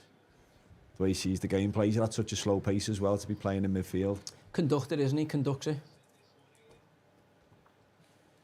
But again, there's times I've seen Livramento, and I know both of Newcastle's fullbacks were in the England squad. There's times I've seen Livramento this year, and I'm like, if he can't run you or it's not a running game, he doesn't have the antidote. Yeah, because he's not really good with time and space. Some players are better when it's a running match, but like I think Trippier is better in those kind of games where teams drop off you and there isn't that space to accelerate into, because I think he's a more technical player. So the nice options for Newcastle to have. Just while we're on Newcastle here, if there's any Newcastle fans joining us, I read the funniest thing ever this week, right? Remember the great magician from Newcastle, Hatem Ben Arfa? Hatem Ben Arfa is in the top rankings. I think he's in the global rankings for paddle. He's stopped obviously playing football, retired and started playing paddle, which is one of the fastest growing sports in the world. And he's actually got a world ranking. He's that good at paddle. He's in the world rankings. He was an unbelievable player, by the way, so talented. But he's actually in the rankings of world paddle. So I would have to touch base with him. And another Newcastle thing, I ended up speaking with Lauren Charvet this week, who was with at Man City, who obviously played for City. Lauren Charvet, and he played for City and Newcastle. So I ended up having a bit of back and forth with Lauren. And yeah, I was laughing my head off when I seen Hatem. Like, if you'd have said to me, who is it? One of your former teammates is in the world rankings at paddle. It definitely wouldn't have been Hatem. But he's a talented boy. Like he was. You know, people talk about Tarapt and you know the talents they had, but they didn't have anywhere near the amount of ability that kid had. Yeah. He was phenomenal football. Like. So what is this paddle? It's like a cross between short tennis, squash, but it's a really good game. Yeah, it's a really good game to play in. It's better in doubles than it is in singles. And you get a right sweat on, but it's not like you don't have you serve underhand. You're not serving like tennis. and the rallies go on a bit longer, and it's not about how hard you can hit it. You kind of have to place the ball around. It's a really good game. Like, so for him to be ranked, then is he playing some kind of competition? yeah, you know? he must be going, like, it's gone mad, hasn't it? There's loads of like celebrity or ex-footballers of that are playing it. Oh, And I think it originated in, I want to say it was big in Spain, Spain's massive. but it's just growing at a ridiculous rate. Like, it's you know, there's and you can, when you play it a few times, you can see why. Like, it's a really good game to play, because the rallies, you can get some really good rallies going. Do you know what I mean? And as I say, Hatam's fucking should hit the target there, shouldn't he? got a world ranking at it. Yeah, it's interesting to see him start Willock. I think there's times I've seen him, and there's a lot to like about him, but he just hasn't managed to stay fit. You know, get a prolonged run in the side. Interesting comments in the YouTube chat room that Lewis Hall is another Rico Lewis, tidy on the ball but a woeful defender, too small, weak. Now is that obviously you look at the England youth set up, by the way. you know, the England youth set up now, under 20s, under 18s, they're all kind of the small Phil Foden-esque kind of build, you know, thick set, but is it a different type of athlete? Is that the next generation of English youth coming through into the Premier League? You know, when I've seen him live, he's a little battle. Like, he's not thin. I wouldn't have said he's a small, you know, he's not massive left back, but I wouldn't have said he's small or skinny. He looks quite chunky. I found him a little bit square in the hips, so that obviously limits your passing range. I was really underwhelmed by his you know, his fundamentals. Like, you know, there was simple passes he could have played up the line. I think he had Harvey Barnes in front of him. And Harvey Barnes ended up getting dragged off because he literally got no service, really. You know, and again, you have to factor in the pitch was left a bit longer by Everton to slow them down. But again, good players kind of circumnavigate that. You know, they find a way of playing regardless of surface. I would have said no, you know, the way kids are getting taught to play now and the rules set, you know, the way referees are protecting players, you know, you're obviously going to get a lot of the slighter kids making it through, which is better for the game. We get, you know, more technically proficient players, but on the backside of that, you know, the big games come down to small moments where it's set plays or, you know, times where you don't play so well and you maybe don't have the ball, and you've got to have a kind of manliness about you and a ruggedness about you. And there is a big argument to say, you know, are we coaching? Are we breeding that out of the next generation of player? Yeah, it's half a chance. Half a chance. So what you've just mentioned there is a good point actually. So obviously when you're warming up, say you come to play at Goodison in the away team, which you've done many a times before, and the grass is a little bit longer, it's a bit drier. Is that picked up immediately by the coaches, and then obviously, how does that get delivered? Some teams want walls of the pitch and stuff like that. If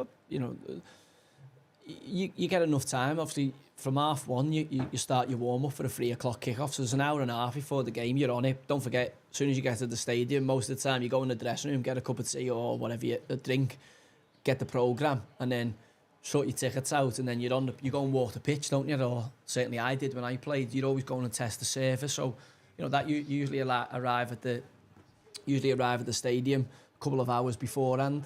Big chance for Kelly to make amends there. Didn't want it though. Look, doesn't want to head the ball. Centre half, he doesn't want to head the ball. Look, that's shit back. If he had any bravery there, he'd have scored that. But obviously, that's. I was surprised when I seen Newcastle sign him. Oh, great feet, lad. Great feet, that. I was surprised when I seen Newcastle take him. Obviously, I think they took him as a squad player because Botman's got a long-term injury. But yeah, I wouldn't imagine if Newcastle had everyone fit, you'd play him. But did they pay 20 million for him, Newcastle? 20 mil, I think, yeah. I mean, and case in point there, I think he's a good athlete, but like centre half of the back post there, turn his head, like that's not a good sign for me. And obviously, the 1-0 down because he fucking couldn't defend properly and he lost a midfielder. He's a centre half who got bullied by a midfielder in an aerial contest. He went to Newcastle. But again, like, look at Tadibo here, you know, socks rolled down, gloves on. You know, I like Kilman. I don't mind Kilman. I mean, he's not had a great start, but I don't mind Kilman. I think Kilman's not a bad player, left-footed as well.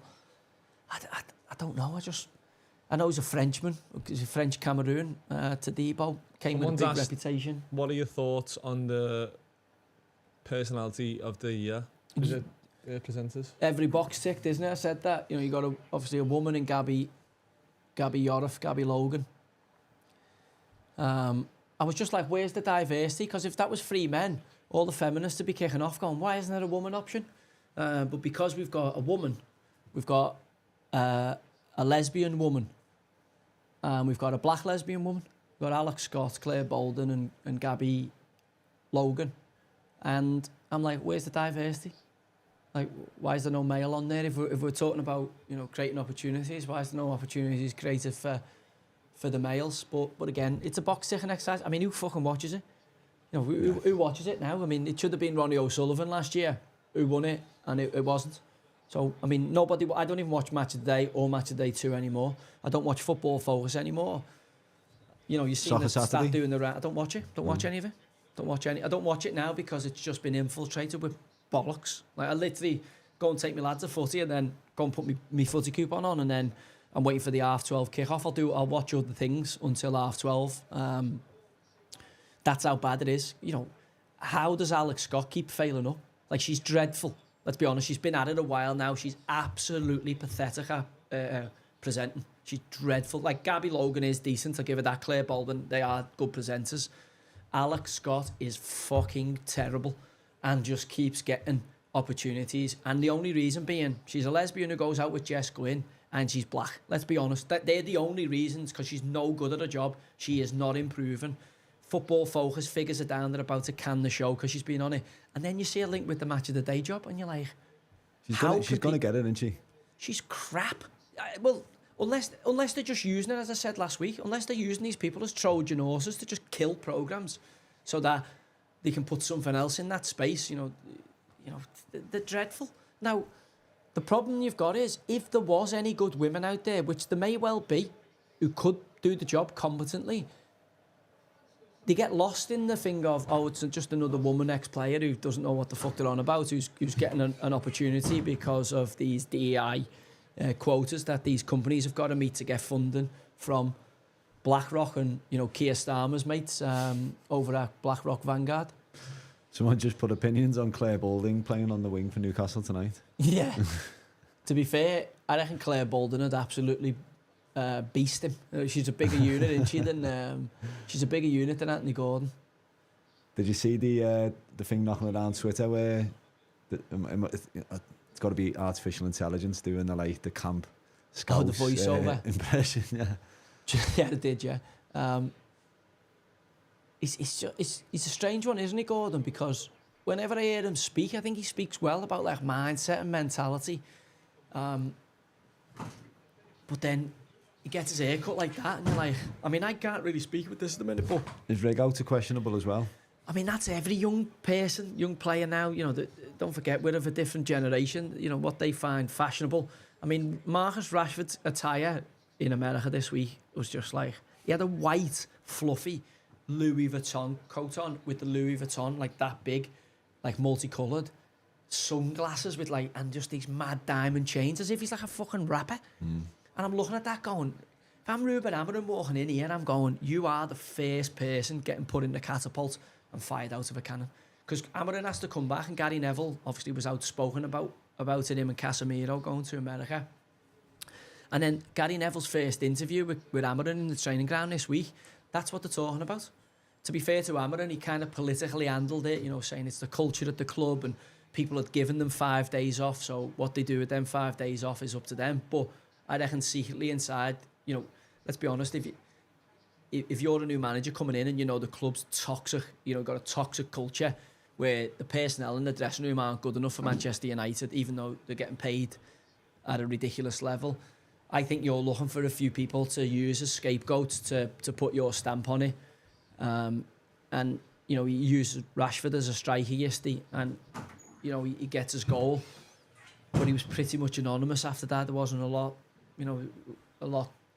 about him. And And I just think if you're Man United, if you're Marcus Rashford, look, if he was a striker, he's 26, 27 now, he'd have already been playing there. The problem with Marcus Rashford is nobody knows his best position. I don't even think he knows his best position.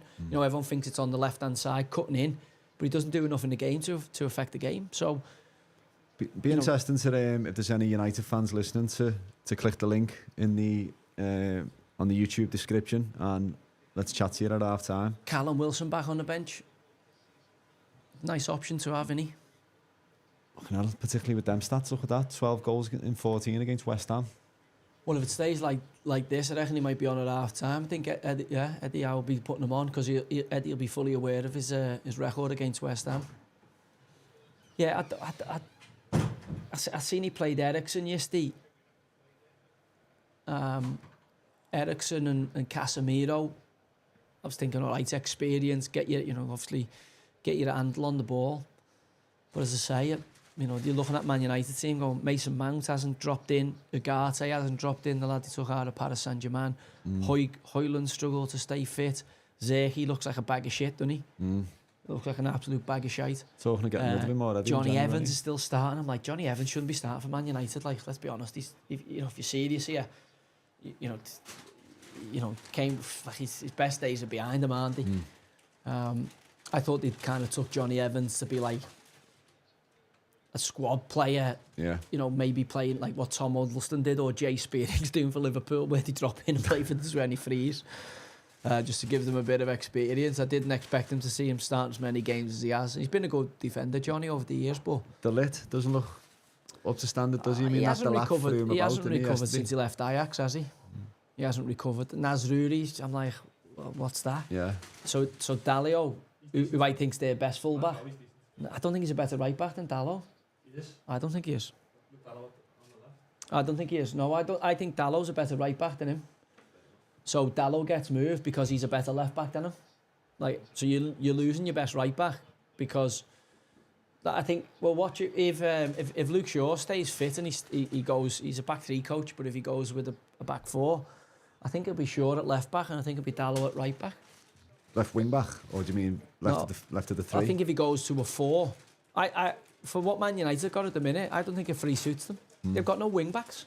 He played Dalot at wing back yesterday, and Dalot at left wing back. So one's a winger and one's a right back. So you're playing a right back at left wing back. Who are you talking about there? Ahmed Dalot, who was at Sunderland, who created the first goal. Dalot.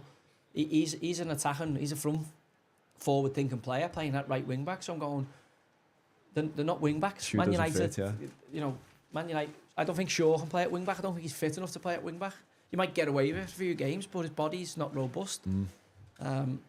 So I know coaches come in with the methodology and the ideology of what they want to do and their philosophy, but you've got to cut your cloth accordingly. I think Man United have got a team that hasn't got the components to play wing back. I don't think they've got the midfield to be, to play the kind of 3-4-3 yesterday with the box in there of Eriksen, Casemiro, and then obviously Fernandes and Garnacho. But that doesn't suit them. Garnacho's not a number 10, is he? He's a winger. Yeah. Fernandes is probably a bit more of a number 10. So I just think that they're suffering from horrendous recruitment over a long period. And I think it'll be a long... I don't think Amorim will get Man United back in the top 4 in the next 3 years. Really? No, I don't think they will. Do they go out and sign Victor Gyökeres? Yeah, but again, he's not... Like, I tried to take Gyökeres at Fleetwood when he was at Brighton, a young kid on loan. He's a really good player, but... Like, he's not... I don't think he's that type of player to change Man United's fortunes on the front line. I think you need more legs if you're that type of team. More dynamic. More dynamism around, like more legs. I mean, their argument might be we need someone to pin and stick the ball. If they had anything about them, Man United, they'd be trying to get this fella off Newcastle. Isaac. Yeah, I think they'd be trying to get him. Gyökeres not proved he can play in Amorim's system by scoring ridiculous absolutely amounts of goals. But he's scoring for Sporting Lisbon. You're playing fucking shite teams. Let's be honest. The Portuguese league is nowhere near as strong as the Premier League.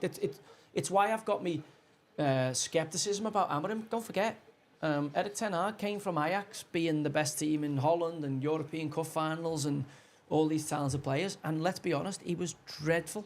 Erik ten Hag was dreadful as a coach. Offered absolutely nothing in his tenure here. So you have to have the same scepticism about Amarin. Yeah, he's done well at Sporting Lisbon, but Sporting Lisbon, there's only 3 clubs in Portugal. I know Braga have kind of disrupted it in recent years, but you've got Sporting, Benfica and Porto. The rest of them are fucking... It's like Scotland, you know, they've just got more teams in Scotland, but, you know, Germany, Holland, France, Spain, Italy, they don't have anywhere near the strength of depth that the Premier League has. This is a completely different challenge, and I think, you know, look at Man United going, look, they're going to get money to spend because they've got massive fortunes. But you've got to get rid of all the shite you've currently got on your books. Like Casemiro's still got 3 years left, hasn't he? It's fucking Mason ridiculous. Mount still there. You know, Zerki's been signed. Delete have been signed. Like, Yeah. you know, Already looking they've like got a deadwood. lot of shite that they've got to shift out before I think they break into the top 4. And Amarin, look, the jury's out for me on them. As I say, Ten Hag came with a phenomenal reputation. Worked at Bayern, took Ajax deep into the Champions League, you know, and he was fucking shit. Absolutely pathetic. And he actually had a better CV coming in than what Ruben Amarin's got. So I think people need to settle down, and, you know, he's not a miracle worker, as we've seen yesterday. I struggled yesterday when they scored. He just sat down. I was like, hang on a minute. Like, Yeah. who the fuck are you? Like, and they're calling him now, aren't they, the chosen one? I'm like, because Mourinho was the special one, Klopp was the normal one, and because they all wank over Man United, he's the chosen one. I'm like, steady on him, steady on. Like, different, when Mourinho come, he'd won a European Cup at fucking FC Porto. You know, Yeah. that had to be respected. And bear in mind, he won the UEFA Cup before in the final against Celtic, and had, you know, done things in Portugal with the Portuguese team on a continental scale that this Ruben Amorim hasn't done. Like, so I think they need to settle the fuck down. And by the way, Mourinho's been in there, Van Gaal's been in there, and Man United is a toxic football club at the minute. The stadium's fallen down. The culture, from Pogba to Ronaldo, is toxic. That dressing room is toxic, and as Liverpool know, it can take you. It can take you a decade. It can take you 2 decades to cut that cancer out of your dressing room.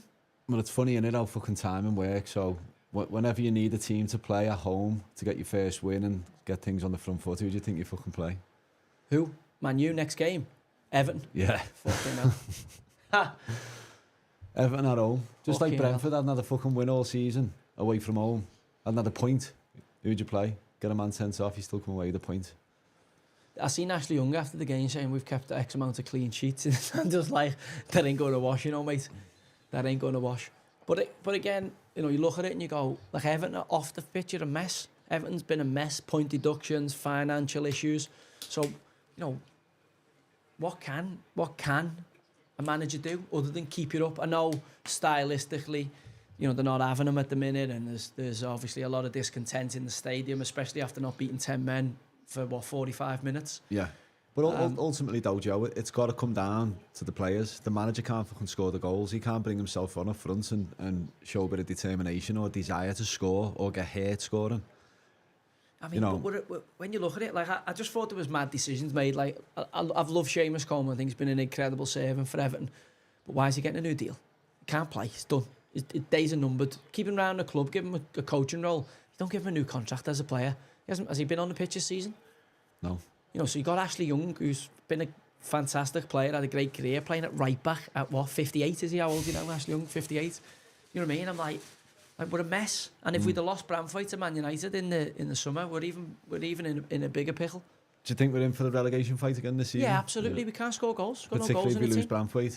Got no, who's top scorer? Dwight McNeil. You know what I mean? Like that's a worry. If you can't score goals, you know, it's only, and you know, Tarkowski, Pickford, etc. You know, they do dig in, and they manage to keep clean sheets, and they are game. But that won't. Like, you've got to score goals. Like, goals are what win games, all right? Clean sheets stop you getting beat. So if you have the best defence in the world, you draw 0-0 every week. You get 38 points, touch and go, whether you stay up or go down. You have to score goals to win football matches. And as I say, usually in the Premier League, if you go down to 10 men with 45 minutes on the clock, you lose the game because, you know, 1 man advantage for that long. But actually, you know, Everton didn't have any dominance over the 10. Like, it wasn't like the Alamo. It was went backs to the comfortable, wall. Yeah, and actually they had I think they had better opportunities than Everton with the 10 men, because there was a couple of counter-attacks where I was like, these are going to score you. And it was either a good save or good defending or poor finishing. But like, if you just tuned in and you didn't count the players, you wouldn't have known based on the balance of play that Brentford had 10, which is worrying. You know, they've gone to West Ham a few weeks ago. We were obviously low in confidence. West Ham at home, where if you have a strategy, we've been beat by fucking Southampton, sat back against Southampton. Yeah. You know, lost at home to Southampton in the cup. Like these sides who are going to be in the mix for relegation, they're really, really worrying signs for me. Like, and there's only so much you can, you know, at some point, no matter what, it is the player's responsibility. But it's always the manager gets his head chopped off. Yeah. You know, it just is. Look at Steve Cooper. You know, can the Leicester players do more? Well, it doesn't matter, because it's easier to remove one manager and his staff than it is to remove 25 players. Okay, so you're an Everton fan, right? What do you want to see? What do you want to see change at Everton? Do you want to see change in the management? Do you want to see what like? Well, I think we've got to stay up this year. So obviously, I'm pot inclined because Dyche's my mate. So I want him to do well, and I like him as a man and as a manager. I don't know how. You know, I haven't had in-depth conversations with him. I don't know how much his hands are tied. I mean, they are obviously tied financially. I think he's done an okay job in the market this year, you know, when Dyche. But I just worry when we re-sign Seamus Coleman and Jack Harrison. I'm just like, surely, you know, like, oh, he got to score a little dink, innit? See, that's my problem with Gordon. Like, a good player, like Isaac, gets in, puts it away. Like, he's got to score that. You have to score that if you're a top player. He's got to score that. Like, that's just a good player. A top player scores that. You cannot miss that. Let's see his replay. He's got to score. Good response from Newcastle, but got to score that. Goal, Got to score that. Like a good player, a top player, puts that away. Good tackle, lad. Great tackle. I'm surprised they haven't given that as a free kick. They usually give them. This is where he's good, and he Livramento. Yeah, he's a racehorse. He's a hustle bustle. He's a racehorse. I'm not so.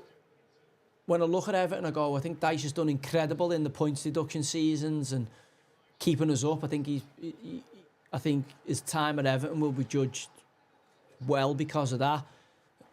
I think the fact that he hasn't signed a new deal and the fact that there's new ownership in the midst, you know, just brings that insecurity. Are Everton going to spend money in January? Is this takeover going to happen before that? I don't know, because we're desperate for it. We're desperate for investment. Will he last till January? Have you seen our next 5-6 games? Well, I think I'd be surprised to see him in the job 1st of Jan. I really, really would. Mainly because his contract's expiring. There's new ownership in the background. We've got a horrendous run of games coming up, and we've obviously lost to or not managed to beat loads of the sides that are around us. Case in point, you know, a side who will be in the kind of bottom conversation, Brentford. I don't think they're ever going to be, you know, they're a solid team, but if they go down to 10 men at Goodison, for 45 minutes, you know, you've got to find a way past them. And Everton, you know, as I say, my lad was at the game Saturday, and he said, you know, the fans in the end turned, and there's lots of people calling for the manager to get his head chopped off. But again, what's he going to do? What can he change? Like, you know, can he spend in January? If he gets to January, if you brought in fucking, who's going to give the Everton job to? You bring in Moyes here. Is stylistically going to be any different? Like, what can you do? With that got no right back, have you? Yeah. You know, in terms of Ashley Young's doing a shift for the team at right back, but he's not a right back. You know, I know he's played enough times to know the position, but he's a winger who's lost his legs and has got a great brain on him and has managed to play a few different positions, whether it was left wing back at Inter Milan or right back for Everton.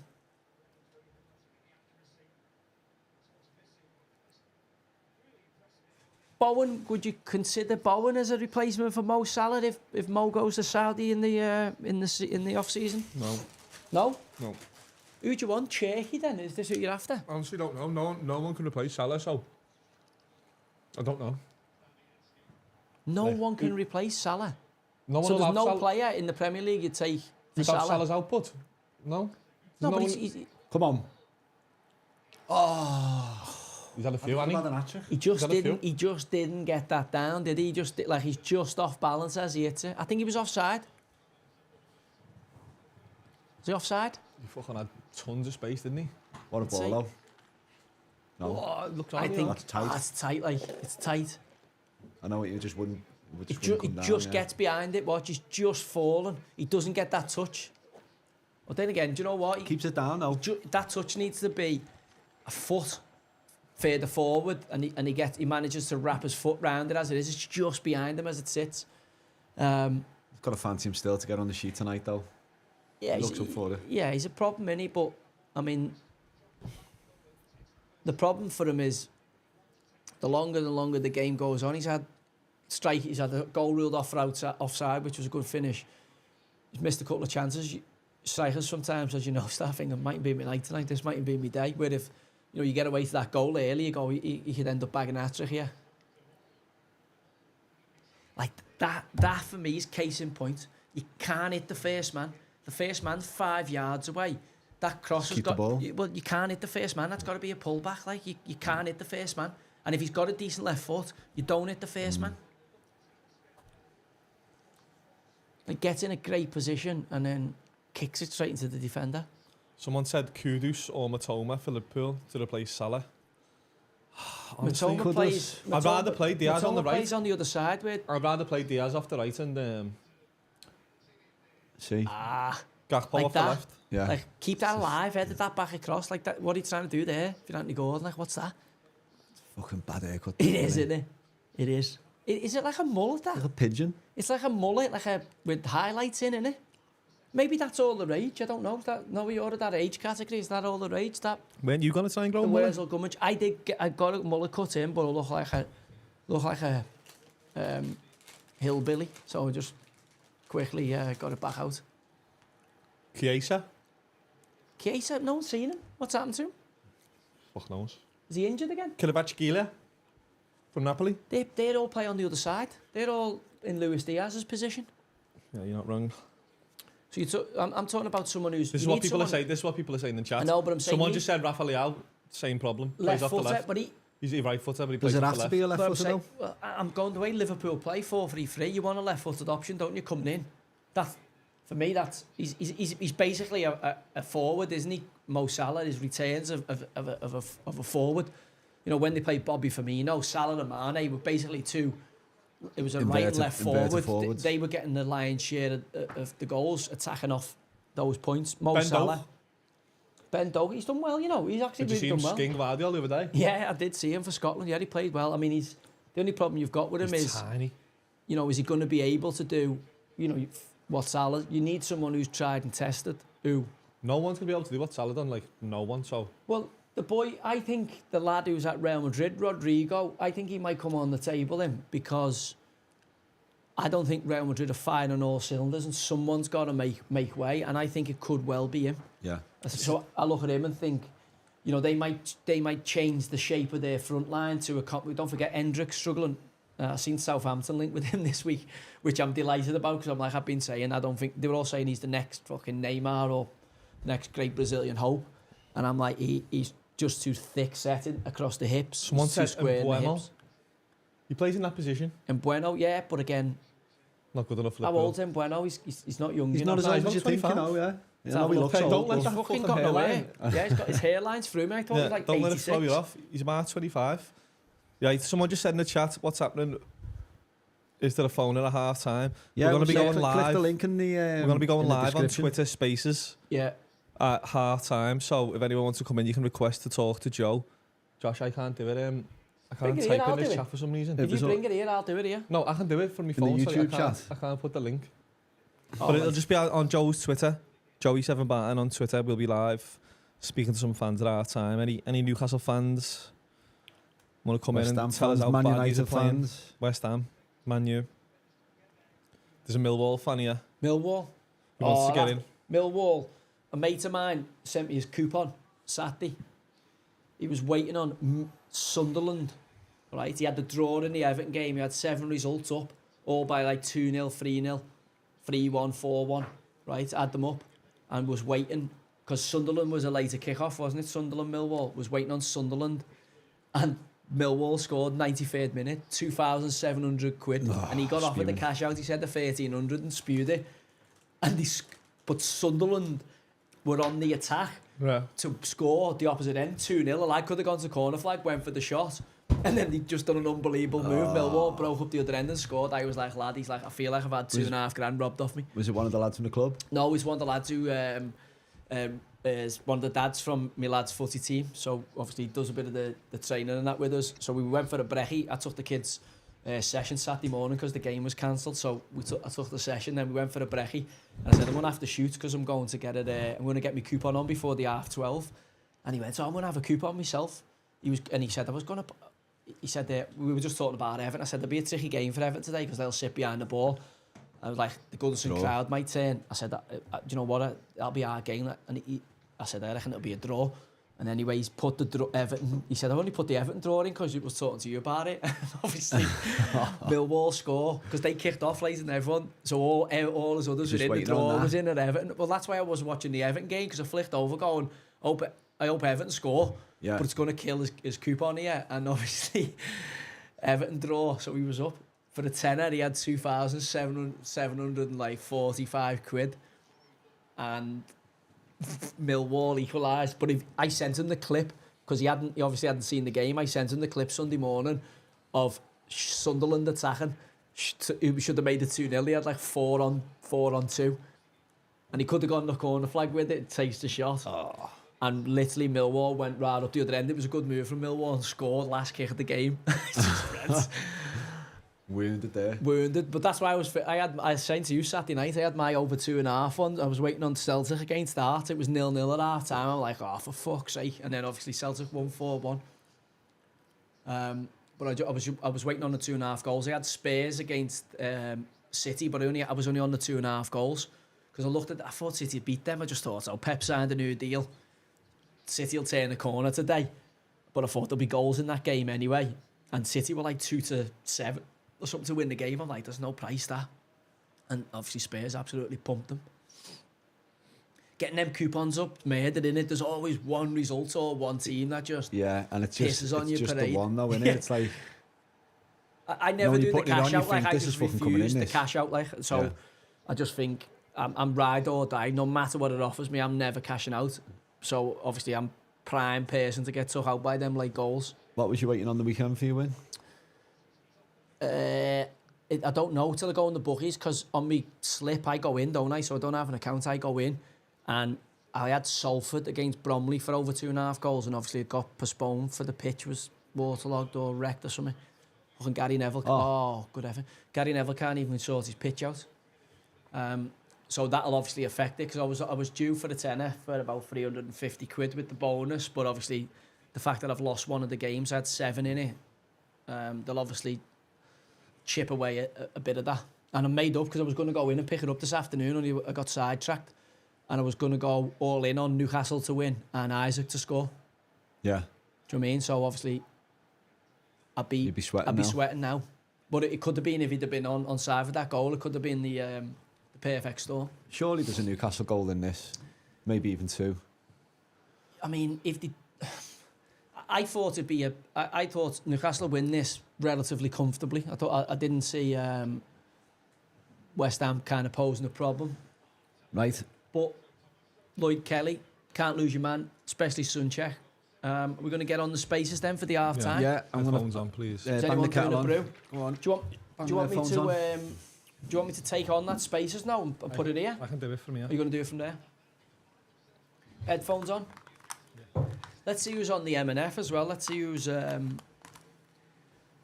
expert in the studio.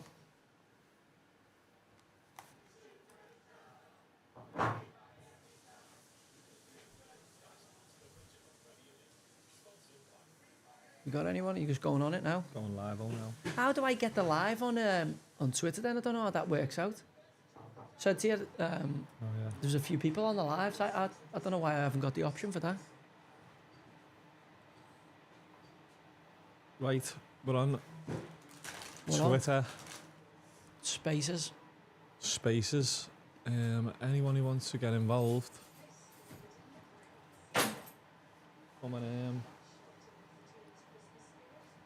request to get in.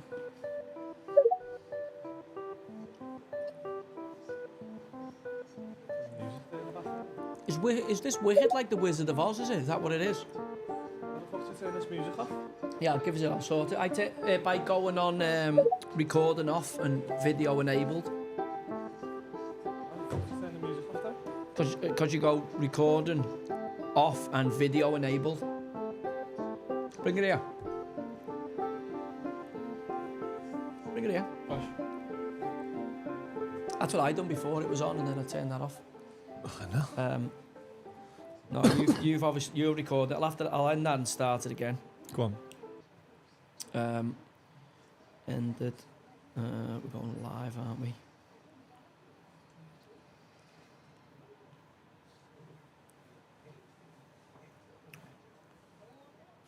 Anyone from the YouTube who want to get involved, Yeah, let us know your username in the chat and we'll get you on. get So you you'd right have to take record space off and put Ah. enable video on. Ah. Yeah, that's what I done last in. time. Phone for us. It's you might want to. You're gonna keep the video on. No, I was just gonna put that there. It's easier if I do that. You know, I can fire into them there. That was easy for me before, just to flip between users. Yeah, it's easier. And then I know who I'm talking to. I can just do it. I know, but I can click on the bio before so I can see who they are and who they support. And then obviously they can see me if they go in as well.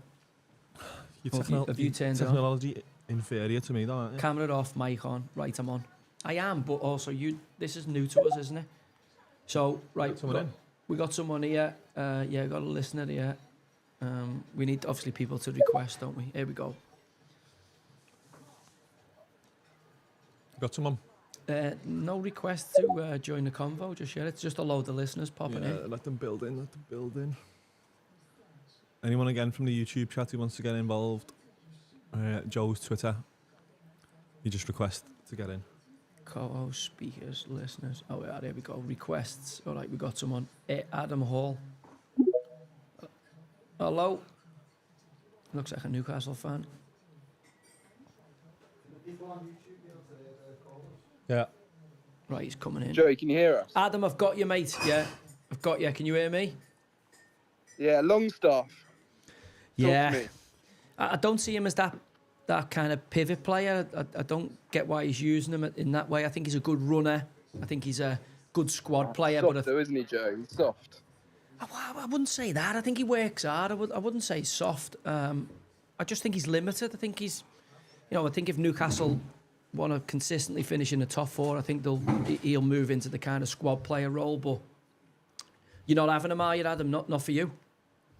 No, he's weak. And Willock's having a poor game as well, I think, pal. Yeah, We need you in the middle. Oh God, mate, you're fucked if that's the case. I think Willock's a good player, but he tends to do his best work coming into the game off the bench when everybody else is a bit tired. We need him on the left with Joe. I'd like to see Joe. Barnes introduced. Obviously, Callum Wilson's got a great record against West Ham, so I wouldn't be surprised to see him on probably 15 minutes after half time. I'd like to see Barnes on. What's gone wrong with Almiron? Why is he not giving Almiron a sniff? He's got no left foot, has he? He just runs down the line and. But again, he could drop Joe Linton back into midfield, couldn't he? He does well in there, and obviously get someone on the front line. I don't know what he's going to change. Oh, it's Theo Walcott. Yeah, brilliant. Got absolutely fucking nothing. Brilliant. Got nothing to do with Newcastle or West Ham. And Jamie Carragher, who's also got zero to do with them. Theo's just going to tell us how he used to just run dead fast and be offside all the time. What did you think about the goal? Lloyd Kelly, weak as piss. Yeah, he stepped back off his man, didn't he? Yeah, soft at centre half, and then he's had the chance off the corner, the other end, and turns his head like a proper Kazi. That's not what you want to be seeing from your centre halves, mate. So are you a Newcastle fan then? The boys, living down south, living down in Devon, but lived up there as a boy. So All right. Lost my accent a long time ago. Yeah, I didn't think you were from Tyneside there, lad. You've definitely. What do you think of softened your Antonio? accent. Do you like a bit of a scrap with Antonio, would you? No, you're joking now. And you seen the fucking muscles on him when he took his top off before? he's an Big absolute lad. tank, isn't he? He's an handful. I wouldn't see him as a number 9, but he can obviously carry that kind of counter-attacking Probably threat. played it right back when you were kicking Yeah, I the remember ball, playing didn't you? against him for QPR when he was at Chef Wednesday, and he was grease lightning, but he couldn't finish. We played them at Loftus Road opening day of the season, the year we won in the playoff final, and he burst away from players and got himself one-on-one opportunities, but obviously his finishing wasn't fantastic then. I think he's done incredibly well and developed his game. And I think he's been a great signing for West Ham. Really good, for what they paid for him. What do you reckon then, Joe? Are we going to get back into this? I fancy Newcastle to win. I mean, I think the Anthony Gordon chance is a massive chance. I think the Isaac chance is a half chance he makes himself. He's unlucky not to get that on target. But I think Anthony Gordon's got to score there, mate. This chance that they're seeing, he's just got to lift it over the keeper. If he's a top player, that just needs lifting. Like, you can't hit the fucking keeper's legs with that. Like, I mean, give the keeper credit, Fabianski, but he's down early. Like, a good player just lifts that over him, as you've seen with Isaac's goal when he was offside. Have you got one more question for Joey, lads, or is that you done? That's me done. Cheers, That's me Adam. done. Cheers, boys. Enjoyed the second half, Cheers, lad. Adam. Ta-ra, lads. Enjoy, boys. Ta-ra. Right, let's get Scotty on. See Scotty. It's good good the way they just dip in like that. It's actually really good little space, isn't it? Thanks to Elon. All right, Joey. All right, Scotty, lad. How you doing? I'm all right, mate. You a mad Toon Army fan, are you? Mate, I'm not at the first game I've missed this season, but not a good one to miss, like. Yeah, it's. I think they'll be a bit better second half. It looks like Harvey Barnes is out warming up, so I wouldn't be surprised if Eddie makes a couple of changes early. Obviously, Callum Wilson, Almiron on the bench. Yeah, look, the same thing happened against Forest, right? It was our best performance of the season. We went 1-0 down at half. We're going into half time. Oh yeah, listen, I don't think they're out of it. And this West Ham side, I don't think will know how to win games at the minute. I think they'll be getting more and more nervy the longer it goes on. And with Isaac on the pitch, and I think Newcastle have always got a goal chance because he just looks a different class to everybody on the park. I'm just not really feeling, as the lad was saying there, Adam, before, Longstaff and Willock in the middle. I'd be tempted to drop Joe Linton back in there and obviously get someone else on the front line, whether that's Callum Wilson, who's got a fantastic record against West Ham, or whether it's Harvey Barnes or Almiron. He tends to bring Longstaff off for Tonali, which has looked good recently as well, which I think he'll do. But look, I think we're still confident we'll be in a better team. I'd take the both of them off. I'd go Gumaresh, I'd go Joe Linton and Tonali, and I'd get. I'd probably put Harvey Barnes on, but then. I'd agree with that. I'd bring Barnes on. Yeah, I'd get Barnes on because But look last year when they brought him on, he scored 2, didn't he? So they crumbled last year. They'll crumble again here. Hopefully, mate, because I think that I haven't got a bet on tonight. I was going to put all my winnings from the weekend on Newcastle and Isaac to score, but the lads have had a go on Newcastle, Isaac to score. So I think they'll be sweating into the second half. But if the two get a goal early, I think West Ham will fold and they'll go on and win it relatively comfortable. But the longer it goes on... Were you up after the weekend, like? I landed a 6-timer. I had a 7-timer on one game, got called off, but I was just on the over 2.5 goals, lad. And you know how rare it is to get them. What's that? How much did you win? Like, I was down. I don't know, because the Salford game got called off. So I was meant on my slip it says 340 quid, and then I've got a 15% bonus, but they'll obviously take that off me because Salford against Bromley got called off on it. So I'll end up probably with about a 2er, I would imagine. But I was going to go. Fault, that probably getting called off. Well, yeah, what can I do? I thought there'd be goals in the game, Scotty, but obviously Gary Neville can't even maintain his pitches at Salford. He's busy telling the rest of the world what to do, but fucking can't get the game on for his own team. Anything else you want to ask me? Who's your favourite Newcastle player, lad? Who's your Shearer? I reckon Shearer. I tell you what, I'm a massive Joe Linton fan. Yeah, he's done great, hasn't he? He has. He's not had his best game today, actually. I think he's better dropped a little bit deeper. Yeah, I think he's a bit better a bit deeper. I think you're right. Drop him in midfield, get him winning the ball, and then you've got the pace in behind with Barnes and Gordon. I think we'll be all right. Good man. Listen, Scotty, nice one for calling in, mate. Enjoy the second half. Cheers, lad. All the Ta-ra, best, lad. Scotty. Ta-ra, mate. Here we go. We've got Billy Stewart. Hello, mate. How are you? My God, I was expecting a Scottish accent there. You got the old Rangers flag on your bio. Yeah, mate. No, I'm Rangers and all. My old man's from Glasgow. All right. And have you got an English team or are you just mad Rangers? Mad Rangers, mate. Fucking hell. That's Where are we at it. the minute? I've seen the result against Dundee at the weekend. Oh, it's fucking awful, mate, to be honest with you. What do you reckon? Come on to go, or...? Do you know, I haven't seen that many games, like live games. I've just seen the results going in. But, you know, the friends I've got up there. Mate. I know, yeah. The friends I've got up there and the people I know up there that I think that the pining for a change. I did see Stevie Gerrard linked again with Rangers the other day. Is there any legs on that? I mean, I'd have it, mate, to be fair. But I don't know what it was like when you was there, but there's a lot of sort of chopping and changing a lot and not enough stability. Yeah, I've just seen they've changed the sporting director or someone like that's come in. They announced yesterday. Did I see it on Twitter? Yeah, I mean, they need to get rid of a few of the players and all, mate, to be honest with you. What's your thoughts on Jared Bowen at West Ham? I like him. I really like him. We've just been talking here, Liverpool, you know, the big Salah question mark, and I'm like, I like Bowen. I think he could do really, really well in that kind of Salah role if Liverpool, you know, decide not to renew his contract. I think he'd, no disrespect to West Ham, but I think he'd be a lot better in a better side. Yeah, no, I totally agree, mate. Totally agree. Thank you for your time, Joey. Ledge. Billy, nice to speak to you, mate. Enjoy the game. Take care, mate. Ta-ra, lad. Right, KP. I don't know who KP is. I'll have to guess his name. I've put him in. Hello.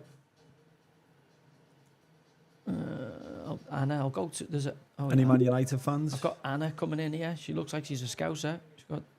What a goal. This is a big game in it tonight. Port Vale Crew, Staffordshire Derby. That is a good strike, yeah. Port Vale are going well. Darren Moore's doing a great job there. Big Moore up. I've tried to get Anna in. Let's see if she comes in. Hello. Annabelle, sorry. Fit Spurs fan. Hello. How you doing, Joey? You all right, mate? Oh, you throw me there. It says Annabelle the doll, mate. Yeah, I know. I'm a bit of a weirdo. And I thought it was the Liverpool Cathedral as your picture, but I don't know what's that. What's that? You got a picture of? No, that's near where I live in Ingatestone. Oh, right. It's a church. I just like the picture, so I thought I'd put it up there. Good Spurs fan, surely you're on cloud nine, mate. Yeah, mate, what a result that was. Yeah. Honestly, I think that's the best I've seen them play. Oh, Jesus, I've supported them all my life. That's the best I've seen them play for years. Yeah, it was a proper team performance, wasn't it? Proper team performance. I think every single one of them played well, but I think what it was the high press. You get a lot of teams. They play Man City and they drop off and they try and defend. But I think what he's done, Postecoglou, he's just said, go and have a go. And he's sort of taken a bit of a gamble on it. Yeah. And if you notice, the high press was there all the time, and we was making them make mistakes, and a couple of the goals come from the mistakes as well. I mean, the Cats made a couple of big saves early. They were saved from Haaland that, you know, that obviously goals change games. City might have grown on that, but obviously, you know, Spurs through Maddison end up getting that first and then the second goal. I kind of thought City had bounced off it, but Spurs just grew in confidence. I thought they looked fucking fantastic. It was on the 91st minute, and I thought, do you know what? I fancy us nicking another one. And I went on the Sky Bet, and there was a 20-1 for 4-0. So I only stuck 15 quid on it, to be honest. Beautiful. Yeah, I thought, do you know what? I think I fancied it. Anyway, it's 300. Yeah, 315 quid back. Oh, but I think. But Joey, just a quick question before I go, mate. I don't think that we know where we are. I don't think we know how good we are or how good we're not. We're still finding our way at the minute. Do you think that? from your I professional seen point of Spurs view? early in the season, and I remember thinking, I think I spoke about it on one of the early shows. I was like, Spurs have got a real good depth to the squad. You know, I know you're competing on a Thursday in the European competitions, but I thought, do you know what, Spurs is like. I was still the Ange kind of, is he a good coach? Is he not a good coach? Is he the right man to lead Spurs? He's not the right man to lead Spurs. Kind of Daniel Levy influence there.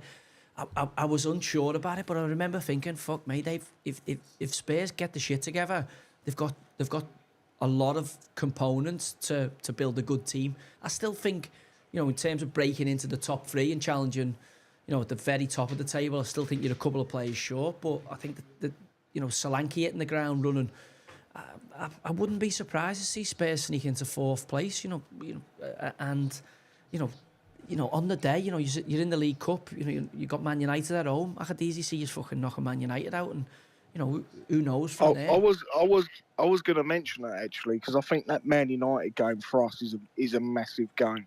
We're desperate for a trophy. Everyone knows that, and I think that if we beat Man United, I think our tails will be up then. Yeah. I do generally believe that Man United game is pivotal to not only the season but the confidence, everyone around the club, and getting everyone together. If we can go through there, and if we can, even if we just get to the final, I think it's really going to be good for us. But you ain't seen Jeremy Vine lately, have you, Joey? Yeah, no. Yeah, it's not on my Christmas list. So I don't think you should hold his breath for a Christmas card off me, lad. Well, I was following all of that, and I got to say, you did make me laugh. Oh God! Well, it cost me a few shilling anyway. I know, mate. All right, I'll let you go, Cheers, pal. Thanks for your top time. Man, good luck with the season, lad. Cheers, mate. All the best. See you, mate. Right, we're back on the game now. Yeah, back on the game. They are quite good, them, aren't they? For that, like we were saying about that fan interaction and all that. Like, yeah. Do you want this back? It's just like everyone who come on there has been really good to talk to, good positive conversation. Yeah. Even if you got a few lunatics on that, I think it'd be all right, that, you know. Yeah. But it's just policing it. Like, there was only 150 odd, 160 odd people on, but the quality of call, Can't like, speak the to them all quality, at once, can you? but the quality of everyone who came on made great points. Like, there was no like buffoons. They all came on, made really good points, spoke well about the teams. That was good. I enjoyed that. But we need to figure out that live. I'm going to have to figure out how we get on that live show. Harvey Barnes on for a missed the Longstaff. Yeah, Jolinson dropped back in. No, there's Longstaff there on the D. Willock, yeah. Come on, Alex. What's the live odds on Newcastle winning this now? Gordon flipped over to the other side. Yeah. Should we double down on our bet, you reckon? Chase it. There's a completely different intensity here though to Newcastle, isn't there? West Ham are pinned in now. 2-1. 2-1.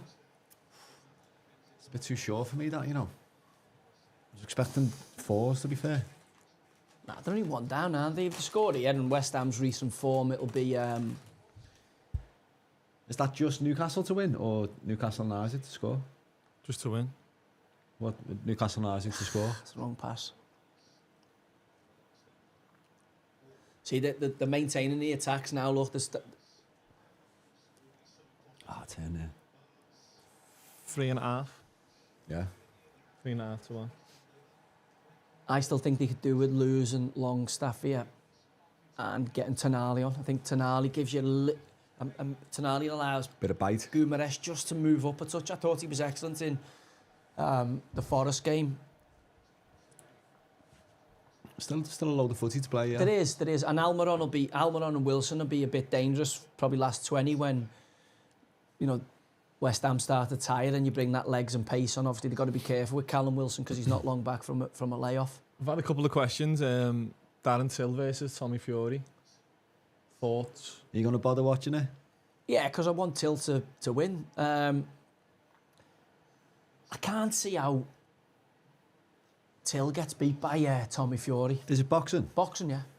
I can't see how Till gets beat by Tommy Fury, but he's still relatively new to boxing, isn't he? And I don't, his last fight in Dubai ended up with like a wrestling match in the ring.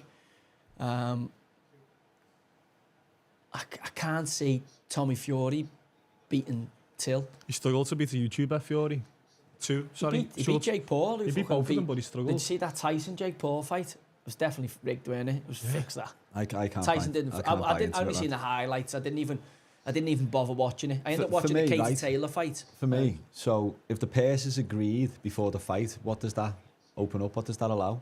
Surely they should have said, here's the pairs. That was like a WWE. The winner gets 80%, the loser gets 20%, and then they're going to have a scrap, aren't they? Yeah, well, they're never doing that. So if it's already pre-agreed what the pairs is, anything could happen. Well, think about it. If Mike Tyson beats him, that's the end of Jake Paul. He got beat by someone's granddad, right? Even though it's Mike Tyson, chance. Great knock. But if Tyson just takes it, what did he get? Jake Paul got 40 mil. Tyson got 20 mil. Right? Yeah. So it's just and Tyson, there was loads of times I felt he could have threw a punch and he didn't. And Jake Paul towards the end probably could have threw more punches and didn't. So whether they've had an agreement in place or, well, that's but what it did look like it was rigged, it was staged. Well, if I'm saying if the pairs is agreed, they could bet on anything. Of course, and make even more money. But also, the money's in Jake Paul winning and carrying on for the, Mike Tyson gets a payday, but if Mike Tyson wins, he can't fight anyone because he's just the granddad, and you know what I mean? Where if Jake Paul wins, he goes, I beat Mike Tyson, and the nonsense carries on. Yeah. But I'd like to see him, like Tommy Fury beat him, so I can't really take Jake Paul seriously because Tommy Fury beat him. Frotch been having a go at him, man. You've seen that in the press. Frotch battered him. Tony Bellew, Frotch, anyone who's been a proper boxer like they have, I'd absolutely flop him. But he's not going to take that fight, is he? When I watched it, there was times Tyson slipped the punch and he just didn't throw a punch. Yeah. And it was there. And there's no way Mike Tyson doesn't see that because he's fucking Mike Tyson. He's just not throwing it because of some kind of agreement they've had. And when you watch that first little skirmish, Tyson hits him to the body and then Jake Paul grabs hold of him and it does look like he says to him, oh no, Wan-Bissaka. Wan-Bissaka. Thank fuck him, put Newcastle on. I'm buzzing. I never touched it now. Yeah, what is he? We wouldn't have got a price on. That must be second goal in his career or something. Yeah. Wan-Bissaka is not known for scoring. Being the 50-1s. He's out fucking scuffed it as well. It doesn't matter. It's hit the fucking beans on toast, lad, and gone in. This is the Premier League, innit? You can look at everything on paper and fucking. You couldn't see anything but a Newcastle win tonight, could you? You thought Newcastle. Bookies have cleaned up this weekend. Not off fucking me, they didn't. Let's see. Hall. That's bad. Yeah. What's Longstaff doing? What's Longstaff doing? Leave Hall to deal with the one-on-one. Longstaff gets caught in no man's land, ends up doesn't track the runner. Look, leave Hall 1v1. That's poor. That's poor. What's Kelly doing? That's poor. That's a problem. I'd say. Look at Kelly there. He's not even in line with the goal to block it. They haven't had really many opportunities, West Ham, but as I say, doesn't matter. They've taken both of them. This ain't over. 2-0, as you know, is a tricky scoreline. Newcastle score one. He's gonna have to get Callum Wilson on. So I think Longstaff will be off here. Callum Wilson will be gone. Be on, and they'll chase it a little bit. 4-4-2. I'd lose this fella. Look at that. Yeah, this Lloyd Kelly is crap. That's a fucking bad header. He's had Sunchek lost. He's had the header at the back post where he's just turned his head. Should have equalised there. No, if you're a centre half and you're heading the ball into that central corridor, that's sacrilege. You've got to head the ball wide. Didn't want to head it. You're playing here for Newcastle now. Are you like, Gaffer, come on? No, you can't. The manager makes the changes, doesn't he? I mean, they're chasing the tail now, but they've got 2 spare parts on the pitch at the minute. Lloyd Kelly, crap, dog shit. Doesn't want to head the ball, get off the park, and I'd take Longstaff off. You go with Wilson. Are they better going? Can Livramento? Oh, I don't know. Can you tuck all and Livramento either side of Shah? Go to a back 3. Don't think Hall's good enough defender. Well, look, 2-0 down. What have they got to lose here, really? The Anthony Gordon chance now looks even because that puts it 1-1. Newcastle probably go on and win the game from there. How can a centre half play with no shin pads, lad? Because it's 20. 2024 and you can't fucking tackle. They're all using like little bits of foam in there now. That's how you know the game's gone. That's why I said to you, football's turned gay. That's how. Because you go on the pitch knowing you're not going to get tackled properly. That's why you wear them pads and you can roll your socks down. You used to have to wear shin pads because there was some physical challenges that could catch your shin. Now, if you catch someone on the shin, it's a red card. So no one tackles anymore. But like I don't know what, like, you know, what's 56 minutes he's coming off. You're 2-0 up at Newcastle away. Yeah. You haven't had a great season and can't wait to get off the park. Yeah. And you got gloves on, you got a long sleeve shirt on, you got your socks rolled down. And Man United were trying to sign him, weren't they? But because Jim Ratcliffe had a non-compete clause with Nice, they couldn't get him. They were trying to take him. Is that what it was? Yeah. Tonali. Straight swap for Longstaff. How was he not starting on for Longstaff? Tonali for Longstaff, but like, where's your goal threat coming? Like, Callum Wilson's got, what they say, 12 in 14 games against West Ham. Yeah. To be fair to Adam, he did say he wasn't feeling Longstaff.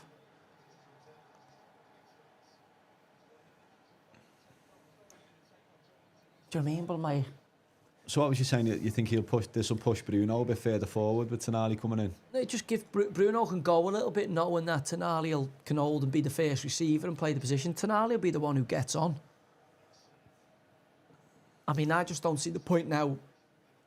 You know, you're 2-0 down at home. You might as well lose 4-0. Yeah. You know, get Almiron on, get Wilson on, get one of them on. He looks like has he gone 4-4-2 here? Has Gordon gone as a striker? But again, that Gordon chance there at 1-0. A couple of key moments for Newcastle could be costly. West Ham aren't out the woods here yet. I mean, that's a fucking bad header again. I don't like centre-halves who wear pink boots, have the socks over the knees and can't head the fucking ball. And that, you know, maybe it's injury enforced, isn't it? That he wouldn't be playing. Look at his position in here, though. I never thought he was any good at Bournemouth. Never thought he was a good player. But did you say they got him on a free now? Newcastle. Yeah. Bournemouth. Oh, chance. 15 mil. From who? Bristol City.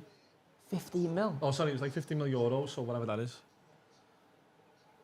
Newcastle got him on a free. Yeah. Oh, I suppose not bad value, isn't it? He's not bad value, but he's playing like he's fucking worth Z. Like even there, look, he's half a yard deeper than everyone else. Not picked Sunchak up. He's dreadful. You need to get Newcastle need to get Lloyd Kelly off. He's fucking crap. He's all over the gaff. He's got pink boots on. He's got his socks rolled over his fucking knees. And he doesn't want to head the ball, and he's not even aware of the danger. If you watch that, he was half a yard deeper than the rest of the defensive line. He's obviously cost you the first goal. I wouldn't say cost him the second goal, but he's definitely on the crime scene with his fingerprints. Take him off, he's shite. Put someone else on. Yeah. Take him off, he's crap.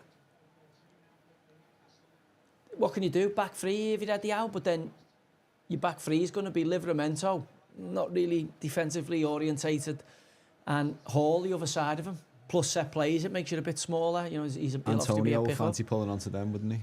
Either of them, really. But this fella's a spare part. Even that pass there, that pass is behind. He's not a good player. Him.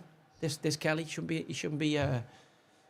Obviously, he wouldn't be anywhere near the team if Newcastle had anyone fit. But you've just got a shit player on the pitch. Get another forward-thinking player on. Look at him. He'll shoot. Oh. He'll shoot. I knew he'd shoot. I didn't see this coming, lads. I didn't see West Ham being 2-0 up after 60 minutes. I did say to you, they'll every team in the Premier League carries a threat except Everton. Do you know what I mean? Or, it's a tricky game, isn't it? Because of the way West Ham play. And there's no mugs in this league. Good tackle, lad. There's no mugs.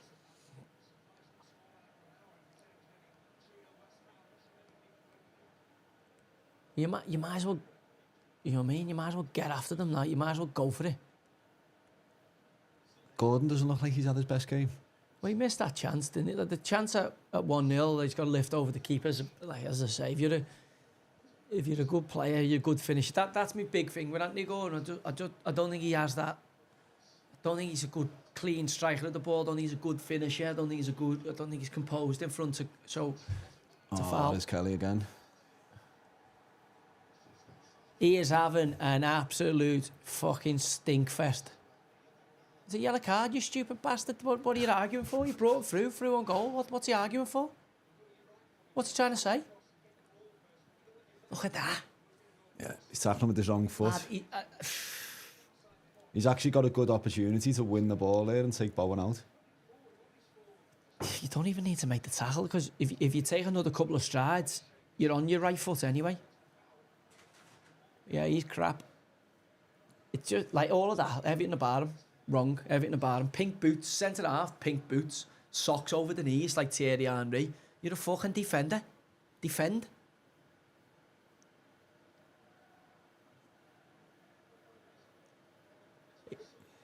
I'm surprised Paqueta's not on this. It's mad how he's still playing, and even them betting charges over him. I thought it would have at least had a little. Well, it had a sounds like suspension. he's going to get slammed. It Yeah. sounds like they were saying he was looking at 10-year ban. 10-year ban. It's that heavy. Yeah, he's spot fixing, isn't he? Like Yellow cards. the FA have released it, so he's going to get it. That's why City were going to take him, weren't they? And then City were going to sign him, and then obviously Yeah. they're saying it's going to be the end of his career. Lad. It's that heavy. He's obviously been, or allegedly been, telling gambling syndicates back in Brazil when and where to bet on him, getting a yellow card, and they've obviously got a trail. Yeah. And the FA have obviously released it a few weeks ago, or tipped a journalist off with it, because I've seen Paqueta squealing about it, saying, how's he meant to get a fair trial or whatever? But that's what the FA do, as I know from my own experience. Well done, Kelly. Fucking hell, well done, lad. Well done. That's not the ball, should have gone wide. See, they're the things I say to you about Gordon, like just big decisions, like their decisions good players get right, or elite players get right. Yeah. I just don't, as good as he's been, and he has got better since he left Everton, you know, like the penalty at Goodison. You've seen him at Everton. Got to put that away. Like. Yeah, you've seen that at Everton. No, when he got his move, I think he scored 6 goals, played 38 games, 37 games. I mean, he has improved. You can't say he hasn't, but he's playing in a better team now, isn't he? Yeah, well, slightly. Yeah, slightly. I mean, I wouldn't say starting for England, I think, is a bit of a stretch. It shows you. We've got Jared Bowen on the bench. Yeah, Jack Grealish has gone off the boil, and he's not in Pep's favour. And yeah, who else is? That's who, Rashford's fucking obviously trying to be a rapper in America with all his fucking diamond chains on, his grilling and all that. See what I mean about this Hall? I said to you before the game, Bowen will not fear him at all. Yeah. Bowen will be licking his chops. If he's watched the clips of him, Bowen will be licking his chops. To be fair to him, he's done really well there.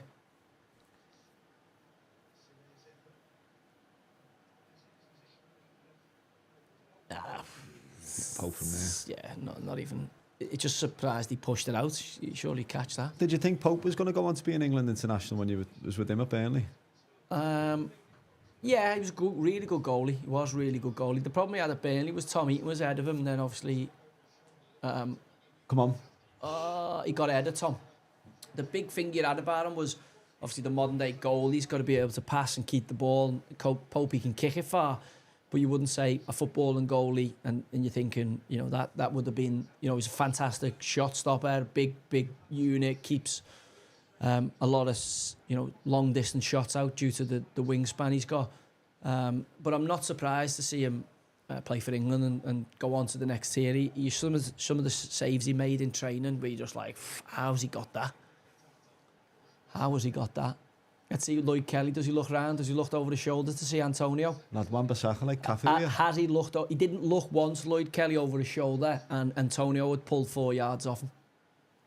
He has no defensive awareness, doesn't sense danger. Gordon might get the shepherd's ear, lad. He's been shite, hasn't he, really? He hasn't. Second half, he's been wasteful on the ball. Gordon for Almiron. Callum Wilson. I think they need to get Wilson on. You put both of them on, take Gordon off, take Kelly off, and go free at the back and just go for it. Match up, just say, Livramento, just go man for man. All's man for man against Bowen anyway. Carlton Cole there. Martin Harewood. Is that Marlon Harewood as yeah. well? Oh, no, it's not. Don't know, you know. Carlton Cole. Surely Mr. West Ham's in there, Mark Noble.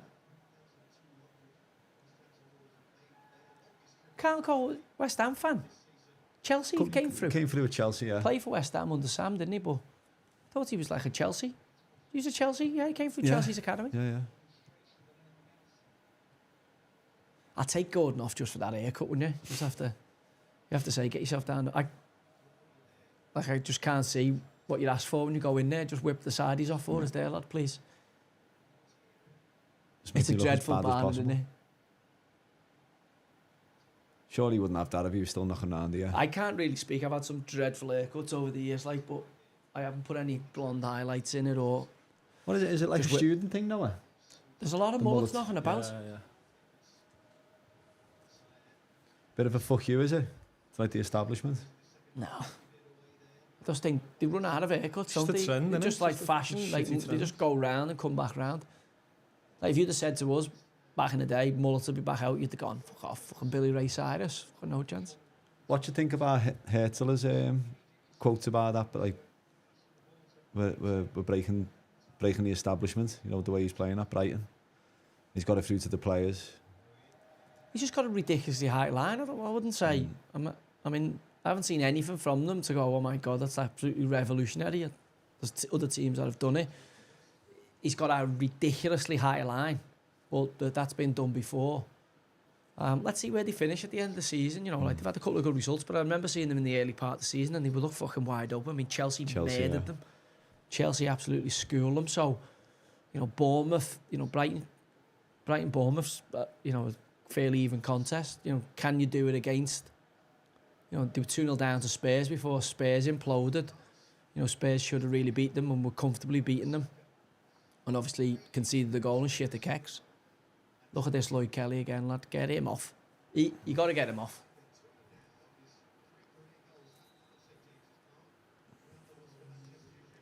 Who is it? Gordon. Joe Linton. And Gordon.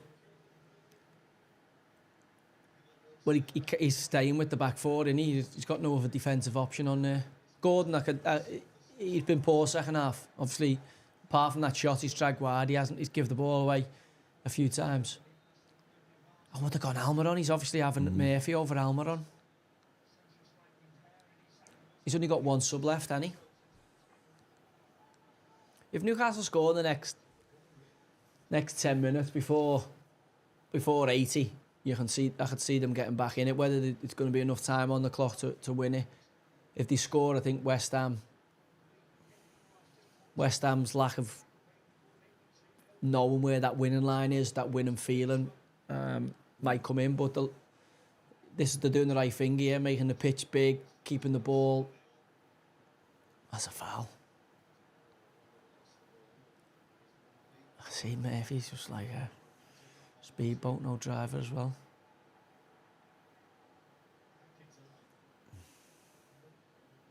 He's a good player. He's done well. Shah, yeah. Considering he's got the plant pot next to him. See, this way you don't want him there, though, do you? But look, good player. See the decision. Gordon would have gone for the through ball there. Ooh. Good at it. All right. How come he's back in goal, Fabianski? Is he just bomb that Areola? He fluctuates between the two. I don't know whether There's it's a confidence thing. They've got three keepers. Who's the third keeper they've got? Randolph, maybe? No, he was there. I think I don't know whether there's much between them. I don't know whether it's just. I don't know whether they just, you know, based on form. Obviously, they've been on a poor run of form. West Ham. Whether he's just shuffled. Fotheringham. Shite. Oh yeah, it was at Rangers. He's cack, yeah. He'd be a training ground goalie. Him. Yeah, I think Fabianski's a decent cat, but obviously, I think they've got two similar level keepers there with that Areola, and based on that, the form of the team, probably whoever's in the team when it's doing well will be the number one. I would imagine Areola would have been the number one if you would have pegged it at the start of the season, but obviously because they've had a poor start, Fabianski's been given the opportunity. Did he play against Everton, Fabianski? Yeah. They've obviously kept a clean sheet. Question here, just while there's a little lull in play. James McCann just put forth on the new format for European competitions. Now, I don't know whether he's talking about the internationals with the Nations League, but the Champions League and Europa League, what's your thoughts? Yeah, what's your the thoughts been Champions so League. far? They've had to put it in, haven't they, to protect against the Europe, or as a caveat for them not getting the European Super League because the teams have obviously demanded more fixtures. Oh, that's a pen. Got to be a pen, hasn't it? That could be a pen, that, He's going to look at it. VAR will look at it. He's give it. I don't think he has, no. I think this is a pen. He's give it, hasn't he? I think he's it's a give pen. goal kick. I think it's a pen. See? Yeah. Got to be. If he doesn't jump Stopped on him his back, he's scoring. He grabbed him round his neck. That's got to be a pen and a red card, isn't it? That's a He penalty. misses the ball. VAR might come back for this. But surely it's restricting his jump, innit? And it's denying the goal scoring opportunity. That's a foul, isn't it? It's a foul. Let's be honest, that's a foul. Like outside the box, that's a foul. Oh, he's having a look. Oh. Penalty. No, it's cleared it. it. But then, Madness. as a defender, you've got to be able to use your body as well. But you can, if he gives a penalty for that, you can see how it's given. The way he's got his arms over his shoulders. Chiellini, one of the best body-on-body defenders. Like, you have to give the defender some credit. He can't just fucking let you head it in. Yeah. He's got to disrupt you. You're not happy if you're a Newcastle if the ref fan, gives that pen, you can see how he gives it. But also, we've got to give the defenders a bit of credit for fucking being rugged. Yeah, don't let him fucking head it in. Like, it's a good defensive challenge if you get away with it. But I could see how, if he'd give it Craig Pawson there, I could see how he gives it. If that's at Anfield, you're getting that. That's Liverpool are getting that. Yeah, that James McCann was on about the Champions League and the Europa League, basically the same as a game every week. Liverpool play Madrid on Wednesday. Yeah, they had to give it because it's two more bouts of revenue, isn't it, for them clubs to, they've gone from having a guaranteed 6 games now to a guaranteed 8 games, is it? Yeah. Yeah? Is it 8 is it 8? 7, 8 games? Is it 8 or 10? It's 8, isn't it? It's 2 extra games. Yeah. So, the Champions League kind of format is extended. I think it also helps the bigger clubs get in. I know it's not worked out that way at the minute. The bigger clubs kind of got a better chance because there's 2, instead of being a 6-game group stage, you've got obviously an extra couple of games to get yourself into the top 16 or whatever it is. Really, yeah?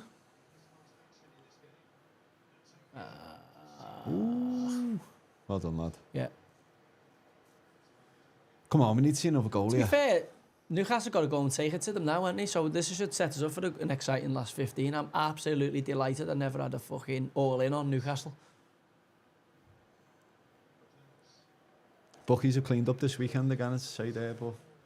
Not in our household, they haven't, lad. Must be the only man who's won a bet. No, there'll be a few, as I say. My mate hit the bar there from a phenomenal... I said, that's your Christmas sorted there, innit? 2,700 quid off a tenner. Tell your missus you won 270. Yeah, obviously. Yeah, you can't declare your winnings, can you?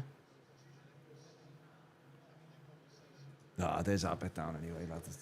You've not been booked? It's been confirmed there now. There's the nail in the coffin. It's all right. Super sub on Paddy Power. Oh, have you got that on, yeah? Kufal's coming on for him. Loves a challenge. Loves a yellow, Loves a challenge. For Newcastle to win now, anyway. Danny Ings for... Tell you what, of all the comebacks I've seen, Danny Ings' hairline is up there. That's as good as... Danny Ings' hairline coming back is as good as Liverpool 3-0 down to the greatest AC Milan side ever in Turkey. Is it a Turkey job? Obviously. What? Is it a Turkey job? I think he's had about 15 of them. I mean, you can see it's thatched. You know what I mean? He's obviously coming over the Bobby Charlton there, isn't he?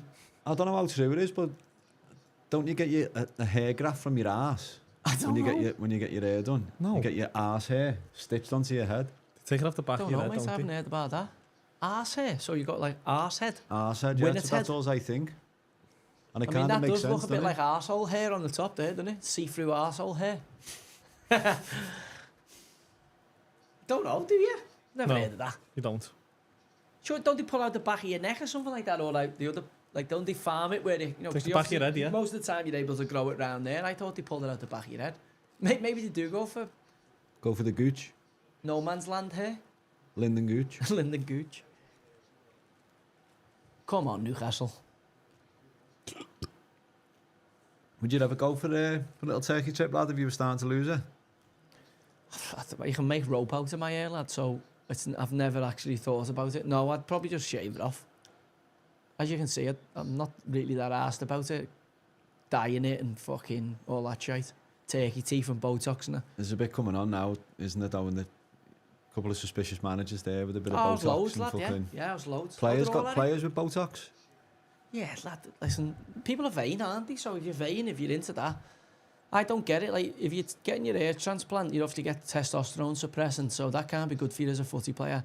The same way I don't think you should get your teeth done. You know, if you're going to get your teeth fucking sorted out, it should be at the end of your career, because it messes with your spine and your central kind of nervous system, because it realigns your spine slightly, which leads to soft tissue injuries. Oh, I've seen the Newtons on Solanke. No, has he had his Amsterd's done, yeah? No, yeah. I haven't seen it, lad. They are gleaming. What, like, it just he's doesn't definitely look had real. them done, or they actually his no, teeth? 1,000,000%. The white of them white. Well, he's a soft tissue man as well. He's had a lot of problems with soft tissue, so I just think it's an unnecessary risk that you've got white teeth. Yeah. Like, just wait till the end of your career and, you know, get that fucking Hollywood smile if you want, because you're not reliant upon your body so much. Someone said Tyndall on the sidelines, the worst. Tyndall's a sausage. Dyes his hair and he goes on the sunbeds. I don't know. He's quite sallow-skinned. He's a tosser, though, isn't he?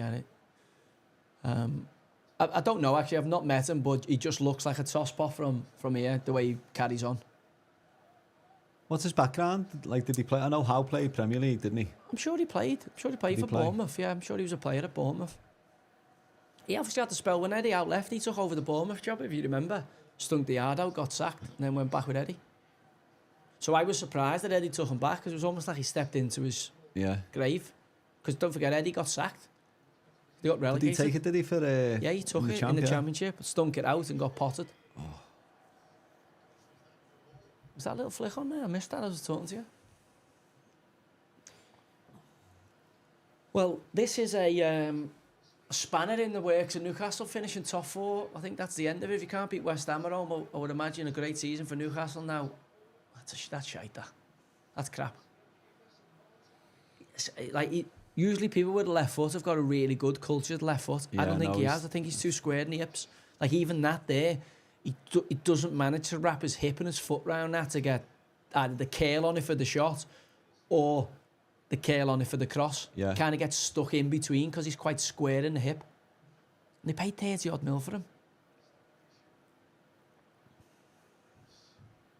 I just don't like the way he moves. Even there, I just don't like... I can't warm to him. I cannot warm to him. I think he's too square, too... No feeling in his square feet. Again. He's come in there, square again, and got megged. I just don't think he moves his hips and his body well. I remember being struck by it when I seen him, which obviously everything comes from that, all your passing range. So I was surprised to see him make his debut for England, but then it shows you England have got no left backs after they're all out injured. I can't believe the lad at Palace doesn't get a look in. Mitchell, yeah. I think he's as good as Hall. Yeah, I'd have that. I think he's a better athlete than Hall. I think Hall's a little bit more competent on deeper possession, but I think getting up the pitch and as an athlete, I think Mitchell's a better player. Hasn't had the sniff, really. I'm surprised to see Harwood Bellis in there. Like, he's one of Carsley's under-20 boys, isn't he? Yeah, I get he's picked a few of them, given them a start, but like there was a few players in that squad. Like, Gerald Quansah was in the squad on the bench, Jazza, who hasn't played for Liverpool. So how'd you get the England squad if you can't get a game for your club side? Like, I know, even if it's Liverpool, but yeah, it's bizarre. I think he just blooded in a few kind of younger ones who've either played for him or who are coming through, that he knows that he maybe will use in the under-21 campaign. So they've got good first team experience because there's a load of injuries, and then he'll get the benefit of, they'll do a load, be really thankful for him when he's back with the 21s. Obviously, when Tuchel comes in March, is it? Yeah. This is looking relatively comfortable for West Ham here. They're huffing and puffing Newcastle. Would you have got a price on Newcastle fucking not scoring at home against West Ham today? Clean sheet for West Ham. Great touch, lad. I'd take him, you know what? I think he's a great player, bro. I think Liverpool could, if Salah does leave, I think Liverpool could do a lot worse than Jarrett Bowen. And you're going to get a good 5-6 years out of him, aren't you? Well, he's going to be buzzing to play for Liverpool. And the only problem is you got Danny Dyer in the stadium, haven't you? Going, fucking all right. But he knows Stephen French, doesn't he? He's big mates with Stephen French. I always wear a suit, Dan. Next fucking clip you see him in a fucking trackie. Some funny characters about, isn't there? And then he is actually related, as closely related. He's more related to the royal bloodline than the actual royal family. Who's that? Danny Dyer? Danny Dyer, yeah.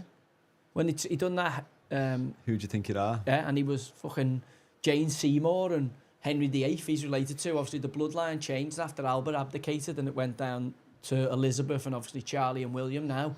But if it had actually stayed on its true course, he didn't abdicate. Danny Dyer's more royal than them all. He's on the bloodline, like. On both sides. He's got two. He's got a double dose of it. Goal. No. He's got a double dose of it. On his ma and his dad's side? Yeah, it's bizarre. No, like, but he's like, he's related to two of them. I think he was related, you have to watch it back. I'm sure he was related to, like, Jane Seymour. And I want to say Henry VIII. I want to say, yeah, they linked them right back via that line. But he had like a double dose, so he wasn't just related to Jane Seymour. Via somebody else, he was related to. And it was like I was shocked watching it, going like, how does he not know that? How does he not know he's fucking got royal blood? But you can't imagine him, can you? You know, going around with the royal family for Christmas dinner, sniffing beak off the table with them. Then again, all right, Charlie. What, Charlie? Get your Charlie out.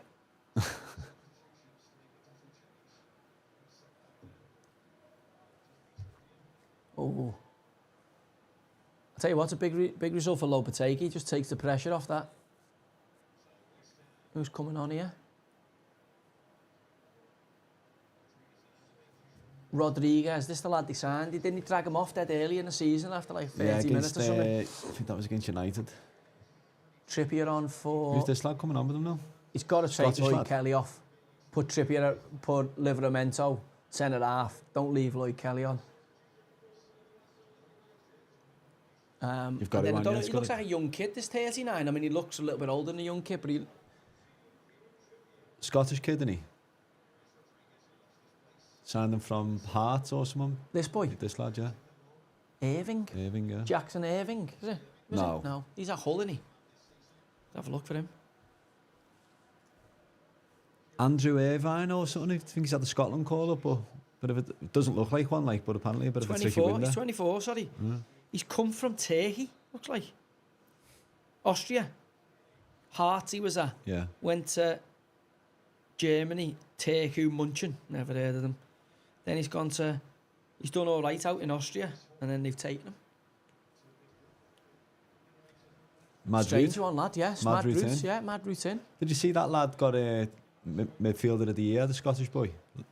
Lewis Ferguson, is it? Oh, at Bologna, yeah. Yeah, he's done really well. Yeah. Did he? Yeah, did he get voted player of the year? Midfielder of the year, yeah. He's done well. He was at Aberdeen, yeah. He's Barry Ferguson's cousin, isn't he? Is he? Yeah. Yeah. He was at Aberdeen. There's a few of them done all right out there. Like Liam Henderson done all right out there. I think he's playing for Empoli. Obviously, at the minute, Matt Tominey's flying, isn't he? Fucking Kelly. God, he's crap. He can't head it. How when you play centre half, you still got your socks over your knees, got big boots on, and can't head the fucking ball. Mad, innit? You think, how are you playing in the Premier League when you're scared of heading the ball? For all the fucking grief Lopetegui's had here for this transition to an attacking team, this has been a very... How is he not playing, Almiron? David Moyes-like performance, hasn't it? I mean, look, they got a goal that settled them down from that set play. But obviously, I think if Lloyd Kelly ain't playing, I think a proper centre-half would have gripped him up, obviously. He's a fanny, isn't he? Let's be honest, he's a fanny because he doesn't want to head the ball. I don't know any centre-half, he doesn't want to get physical and head the ball. And that obviously gives them the kickstart they need. Newcastle have had huffed and puffed. Gordon had a good chance.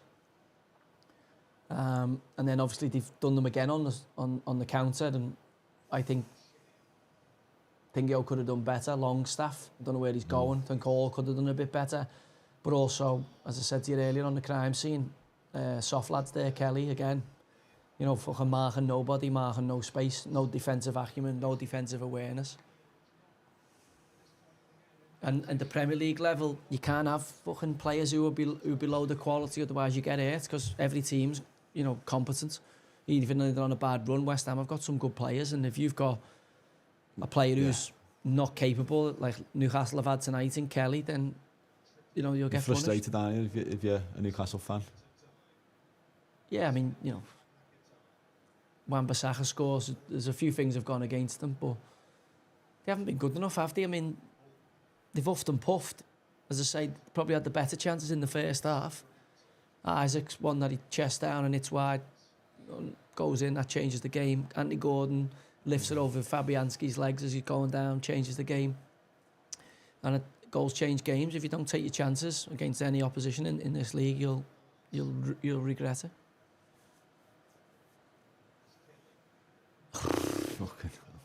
He is crap. Crap. Look, though, watch. Does it? Just watch where his head is. All right. Let's see if he's.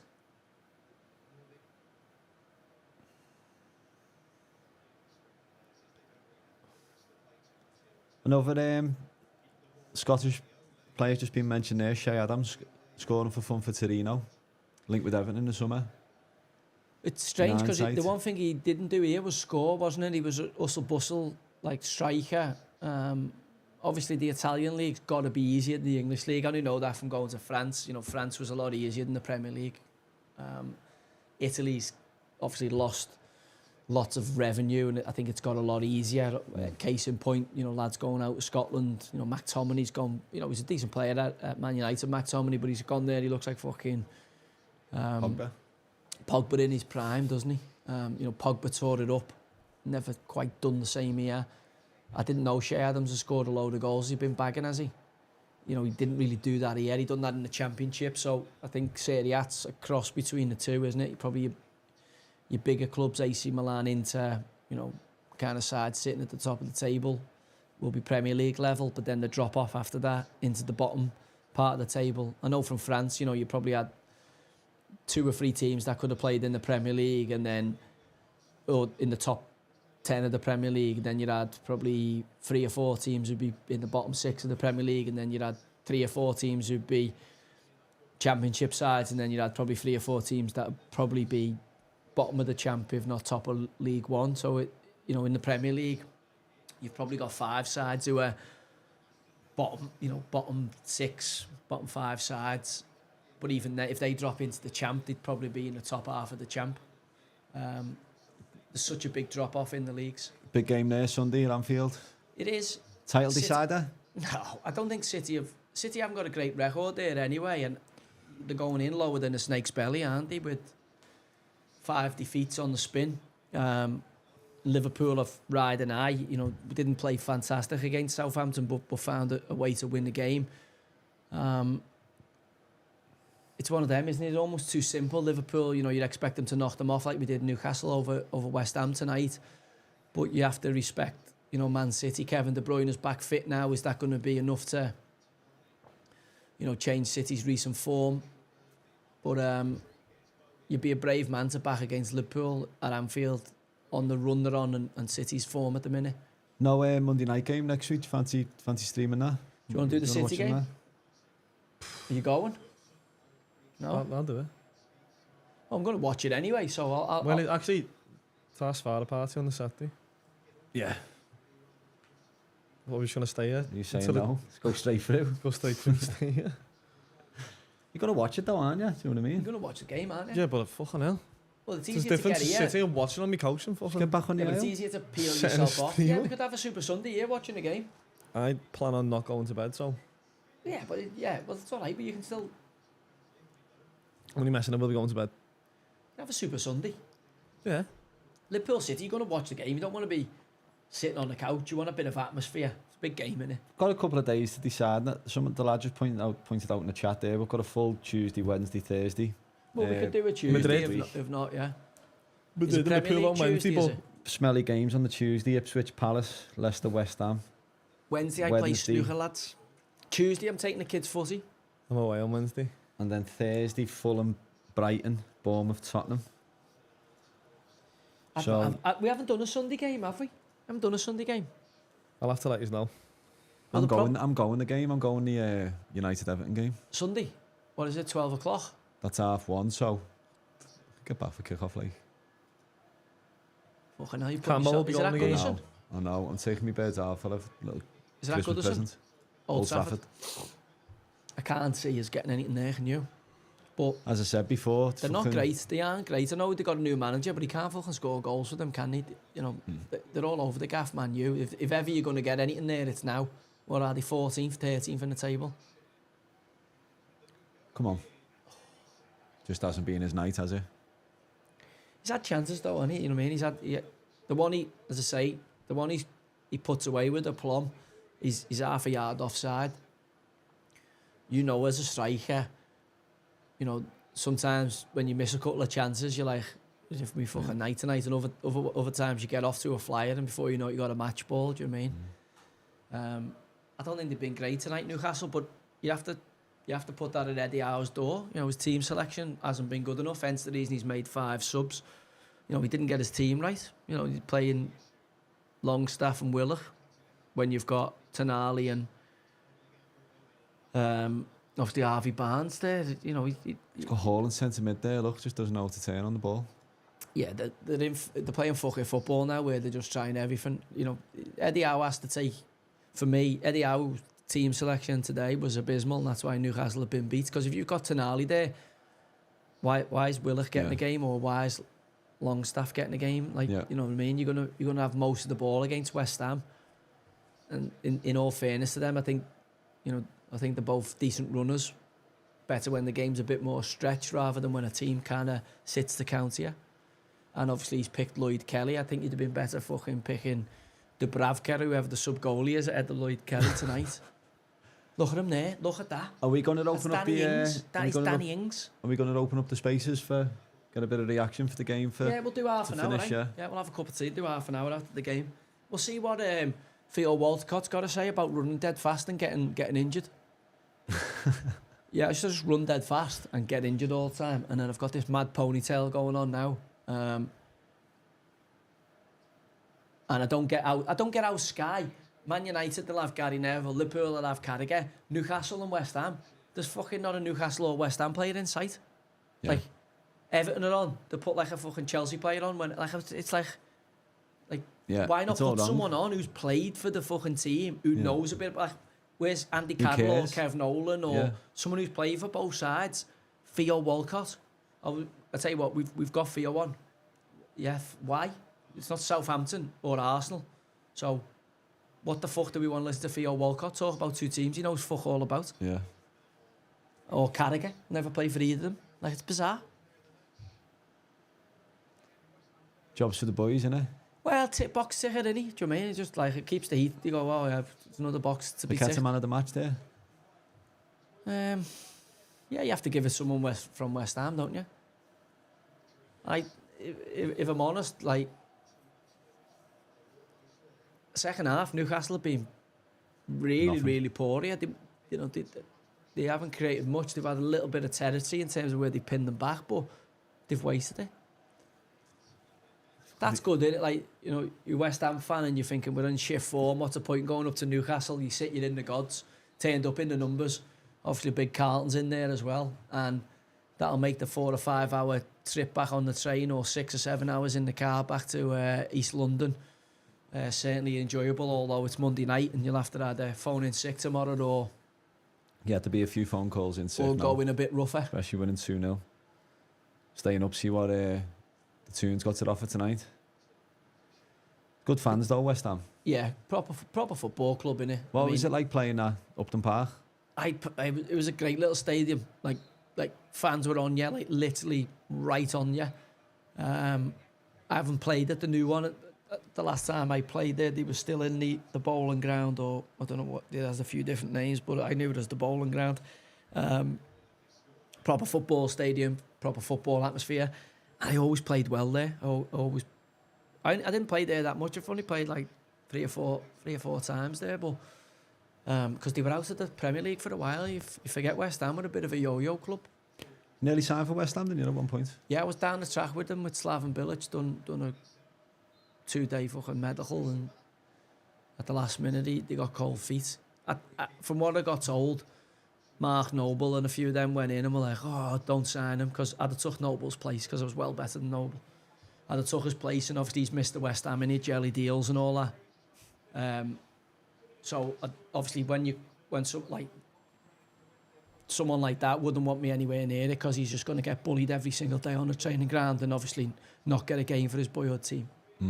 So I don't know, it was just second wind. Someone said I got the boot put into me, but I'll never know. You never know. At the last minute they just changed tact, and to be fair, he ended up at Burnley and had a fucking great spell, ended up winning the league and had a great spell. And obviously, when the manager shits his kecks like that and can't control his dressing room, do you really want to play for him? You know what? It was a strange one, but I would have liked to play for West Ham. They tried to sign me before I went to Newcastle, so maybe it's a bit of karma. I fucked them off when Egert Magnusson and that came for me at Newcastle, and obviously when I was out of contract at QPR, they fucked me off. Disappointing night for the two, and that disappointing night. That's a big slip up. That in everyone's kind of looking at them. Can they go and close that gap? I tell you what, if they keep being hit and miss like this, they'll chop his head off. Eddie Howe. I think Eddie Howe tonight has picked a shit team. I think that's Eddie Howe's fault. That's a bad side he's picked with the players he's got at his disposal. That's a bad team. I know his hands are tied in terms of playing that clown at the back, that Lloyd Kelly, because it doesn't look like he's got many fit centre halves. But is there no kid in the youth team that likes fucking heading the ball? A Geordie kid whose game is a badger. Is he the best you've got? A centre half who pulls his socks over his knees, wears pink boots, and fucking Ed's nothing. Absolutely. You know, he's had the chance in the first half at that header back post, lost Sunchak for the fucking first goal, and that's where the game changes, because once West Ham get that, it settles the nerves a little bit, and they've got something to hang on to and play for. But yeah, if I'm blaming anyone there tonight, that's Eddie Howe's fault. That's a bad side he's picked. Hence the fact he's had to make 5 subs to chase the game and try and get back into it. Headphones on. Right, I'm going to get the kettle on then. Get the kettle on. Do you get your headphones on, Joe? Headphones on. You might need to charge my phone there. It was on its lasers, you know. Yeah, hang it on here. 14%. At 14, you might get away with it. I haven't got a Mac. What are we going to do to half 10? Go through to half 10? Yeah, do the laugh.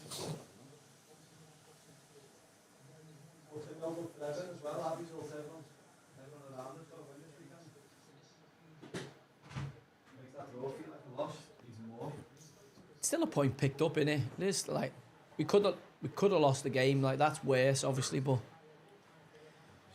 it is still a point picked up. Right.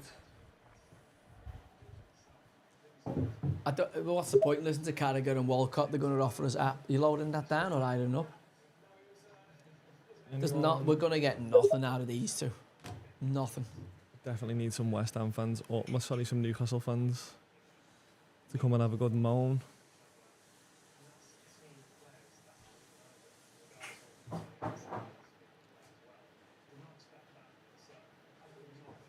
Yeah, you best look at Kelly. Like, he knows he's had an absolute Chernobyl, Lloyd Kelly, nuclear if there's a West Ham meltdown. Fan. Could have a West Ham fan here. Here we go. Is it Mark? It takes a little bit for them to click in, doesn't it? Oh, he's on mute. Have you done it right? Have you done Here we go. Is that Mark? Hello. Happy. You all right, lads? How you doing? How are you? Is it Mark, is it? Yes, indeed, yeah. West How Ham. you doing, Joe? I am indeed. Buzzing, lad. You must be buzzing with that result. Do you know what? It's a weird situation to be in, because tonight I really thought we'd tanked 4 or 5-0, and I really thought that Lopetegui was on what Lee did yesterday, obviously, with Cooper. Really thought he'd be out, because he's been given, pretty much been in this, that he's been given teams to save his job in the Arsenal game. But that's an half performance. Where the hell is he all year? I mean, every member of the team to a man stood up, including the Saka was like Duracell bunny. He was up and down the pitch, the right side, on the left side. Oh, I mean, he really did his goal. I mean, he says a lot about Wham that our two players this year have probably been Coleman and Saka, but actual defence shambolic. Yeah. I mean, both of them were sensational. When Coleman was winning everything. Yeah, I mean, he's about 8 years old anyhow. I see him pretty close. Me and my boy went to watch the season game at Dag. And nobody would go up for a head. It was just him just getting about 10 foot in the air and everything. But I mean, brilliant. Paqueta, I mean, he's been in all year. He's a class act, and he is a quality player. Him. He's on it. I mean, look, I did some really silly like that back heel in the 86th minute or whatever. A bit of trouble. Gives the ball away sometimes in like really stupid positions. But he's had cloud hanging over him. All this betting nonsense is still to be resolved, hopefully, sort of by the end of the year. They're saying he's going to get a 10-year ban, you know. That's what I heard. That they're going to absolutely put him away. That's what stops buying him in the summer. Yeah. We all thought this, but obviously ended up stuck. But he's played like a man under a, he's been well, it would. nowhere. Yeah, it would if you're thinking this is going to be the end of my career. I remember going in, obviously, when I came out of Rangers, I had one of those hanging over me and I didn't know what the ban was going to be.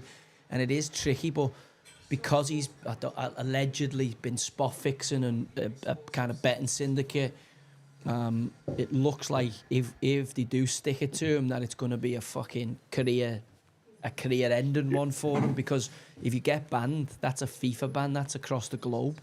It'd be sad to see it because he's a fantastic player, but obviously if you've been caught spot betting, you're fucked, didn't you? Well, in any other job, he'd be suspended, but when you're about 200 grand a week, obviously West Ham don't want to do that and support their man as best they can, because it's still a massive asset to them. He's an £8 million player at his peak. He won't be if he gets banned for life. But he's worth nothing, isn't he? Yeah, he's worth nothing. But look, I mean, he was brilliant. I thought Carlos there as well. I mean, he's iffy for us. He's only sort of little bits and pieces coming on, getting a yellow within 10 seconds of with his juicy, his truck. I thought he was excellent. I mean, it was a game of two halves. We hung in well first half. We really played that cool. But second half, it was, worth our win. It was absolutely comfortable. We were saying there. Newcastle came out like, obviously Eddie had given them a bit of a rocket, made the sub with Harvey Barnes, pinned West Ham back. But after the first 5-10 minutes, obviously West Ham were kind of grew into it. Obviously got the second goal, which settled them right down. And then from there, I thought they handled it like they were full of confidence. I thought it was really, really. Front three. Yeah. I mean, front three. Mickey Antonio, but he can be very hit and miss. Lost that yard of pace. I think he's lost an element of his usual strength. But tonight he was on it, absolutely on it. Everything, turning his man, trying to get into the box. I mean, he didn't really get in his defence, though. I think that Lloyd Kelly for Newcastle was shite. He obviously loses Sunchak for the first goal, gets bullied, pushed off, then has a chance from the corner. If you remember, back post header and turns his head, and I don't think he's a Premier League quality player. I mean, I always worry when I see a centre half with the socks over the knees and fucking pink boots on and don't like heading it.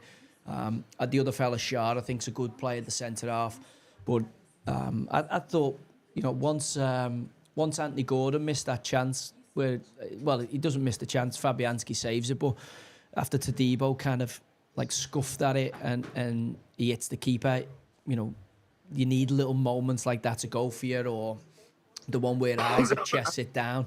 They're at 1-0. You never know if they get that goal. West Ham's little bit of lack of belief, confidence, because we were talking in the studio, same as you, Mark. We were saying we can't see how West Ham get in here. This could be the end of Lopetegui. This could be 3 or 4. Newcastle have on a decent run.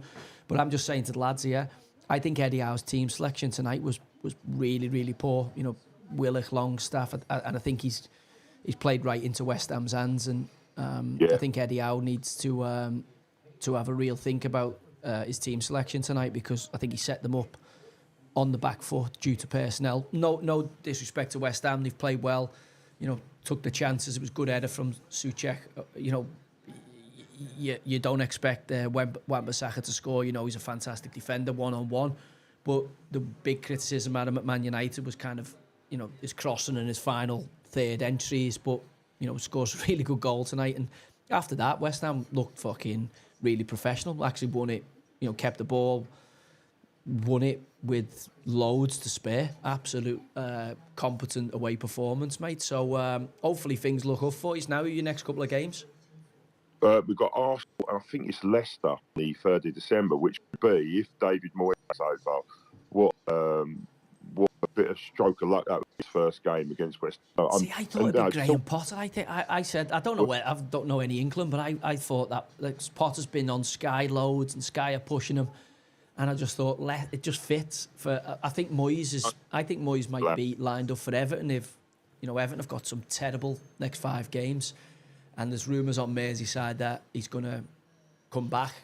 So I thought Moyes for Everton if Dyche doesn't get a good run of results in the next few games, and I was thinking Graham Potter for that Leicester job. Yeah, look, I don't see the glamour with. I mean, he was linked with West Ham in the summer, and I know he did it at Brighton. The whole philosophy around the way he did things around recruitment and stuff was great, and a great club sort of sense. You were speaking earlier about the man bringing him in from the Bundesliga too, and go about it and how it's worked. I mean, from a West Ham point of view, I love David Moyes. Did the change? Absolutely. On style, some of the football here. I know we got this sort of, be careful what you wish. I mean, if you watch West Ham week, you would get why we want to change. But I delivered our piece of silverware. I mean, I'm 44 next month. I was still, I'm probably in my dad's board last time in 1980. And, it's not in my life. My little bit to celebrate my little boy go on the victory parade, and it was fantastic. And he delivered that, and I think every West Ham fan always adored that, but he needed a change.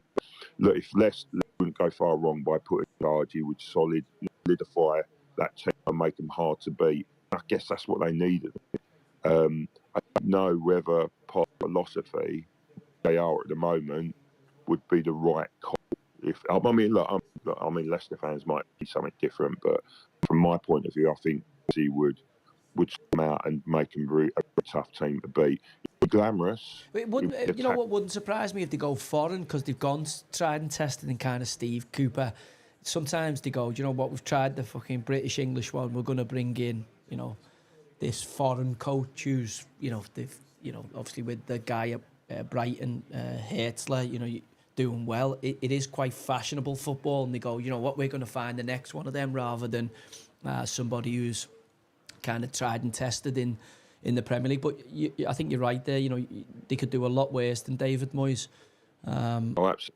And if they want to stay in the division, that's probably the best option rather than taking a chance on a Graham Potter type or a foreign type.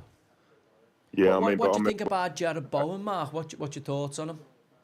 Oh, I absolutely loved him. He lives and breathes. Really nice guy as well. I mean, I took him to the training ground once, and he wanted to have a chat with him, which meant the world to an 8 kid at the time, And I absolutely love him. I think he's not been at his best this year, but he works box off. He bless for the club, if you know what I mean. Yeah. I don't know if it might be Danny Dyer fucking being on his case when he gets home, saying to him, if you don't, I've come and give you the kick in the town halls. But absolutely. But the thing is with Bowen is that he's not been nowhere near his best this year. My God, does he try? And I think West Ham fans love. I know we talk about this, the academy of football. It's a load of bollocks really, in a lot of sense. We love players who live and breathe and want to, die for the back. And he's that sort of guy. He started the right way. I mean, I'm lucky enough to see his debut a few back before COVID hit. And, the second he started, that first goal and what it meant, that's Stan fans love that. I don't know if it's immaterial, and I don't mean that in a disrespectful way. I think we need someone who really, drum up the team and lead the team. I mean, Kilman for me sort of stands out because Alvarez is too much of a risk in the field. Sue probably did a good job as well. I guess the communication issue. He's not really. Do you know when I seen the team, and obviously the start of the season you've had hasn't been fantastic, but you've also got to remember you're kind of bedding in three of a new back four in terms of Wan-Bissaka's new to the club, obviously Tadebo's come in and Kilman from Wolves. And sometimes to build relationships, you need a little bit of time and you need a few results to go your way. So maybe this is a turning point for this group at West Ham. Hope so. I mean, look, there is another positive. That's clean sheets on the spin. We stunk the place out again, your boys, but fucking hell, we ain't scoring in a fucking brothel with a £20 note wrapped round our cocks at the minute, Everton, mate. So you take as much confidence as you want from that, but. Mark, what you've just been saying there, mate, about players playing with their pride and passion for the club, and you love to see it down at West Ham. I don't know whether you've just heard our conversation with Joey that he came so close to signing. Would you have liked to, obviously being a lifelong fan, would you have liked to see Joey in the West Ham team? I mean, he would have had a few cards, in all fairness, sure, and a few fights and a few things. But look, I think Joey, you get sort of he wears heart on his sleeve, and sometimes actually overspills. But look, one of the West Ham fan favourites, a guy called Repka, who used to play right back, Republic International, absolute lunatic, would get sent off probably 5 times a year. But no, the fans absolutely loved it, and it's that fine line. If you look at Alvarez, he got a really silly sending off at Forest. And the fans went ballistic. And I know we lost 3. I mean, again, talking about stinking out, it was an appalling performance round. But you can't be sent off in the 45th minute, I think it was, just before time. But no, I mean, Joey was just, who was the boss at the time, Joey? Was it a big fan? Alan Kirbishley. When Egert Magnusson was there, before I went to Newcastle, there was Everton, Newcastle, West Ham. Obviously, West Ham had that Icelandic kind of investment, and Kerbs once the time at Charlton when I was younger, when they were in the Prem, and then he came back for me, but obviously I decided to go to Newcastle. And then Slaven Bilic was the manager the second time. I'd just come out of contract at QPR. We'd been relegated and I was on a free, and I think they were in the Intertoto Cup or whatever that was when Slav was there, and I ended up quite far down the track with them, and then at the last minute they decided it wasn't happening, and I ended up signing for Burnley that year. And I'd love to have played for West Ham, mainly because I love the ground, the way that old stadium was, but also it's a proper football club. I always think if you can relate to the football fans, obviously the East End of London, really working class part of a big cosmopolitan city, but it's like a real footballers club where it's, if you give everything for the team and for the badge, obviously the fans take to you, which was my kind of team. They could see the effort you were putting in for the jersey, and when I look at a couple of my pals, Kev Nolan and obviously Andy Cadell, who went there, they done nothing but speak with incredible admiration for the West Ham fan base. And it's one of those where you go, I know if I'd have gone there, I'd have been successful, and I've enjoyed my time, and you have a different rapport with the fans because of how loyal West Ham fans are. But I also ended up playing for Burnley that year and winning the championship, and had a great year. So no sometimes regrets. Yeah, it's one of them where you go, I'd have loved to have played for them, but it just didn't come off. Maybe it was the karma of me knocking them back when I was going to Newcastle. And then obviously the backside of that is they knocked me back when probably I would have been delighted to sign for them, getting relegated with QPR. But it's definitely a club I always think would have been nice to play for them. But obviously it didn't happen, Mark. What's a good season for West Ham this year? What would you say? Before tonight, I would 17th. Because, I was looking at 3 teams worse than us. Look, I think we can scrape top half. I think it's a bit of a rebuild season. I think realistically, 12th, 13th will be our sort of ceiling this year. I can't see us challenging top 10 unless we put an amazing run together. I mean, generally, West Ham are really poor this Christmas. I don't know why. It's always to be the case. We was last year. But the previous year, a little bit better, actually, funny enough. It's just terrible. Mid-table, though. 10th, 11th, 12th, and you look at players. Look at the players. Start they've had, though, so you've got Bowen, Paqueta, Kudus. Are they going to be happy finishing 10th, 11th, 12th?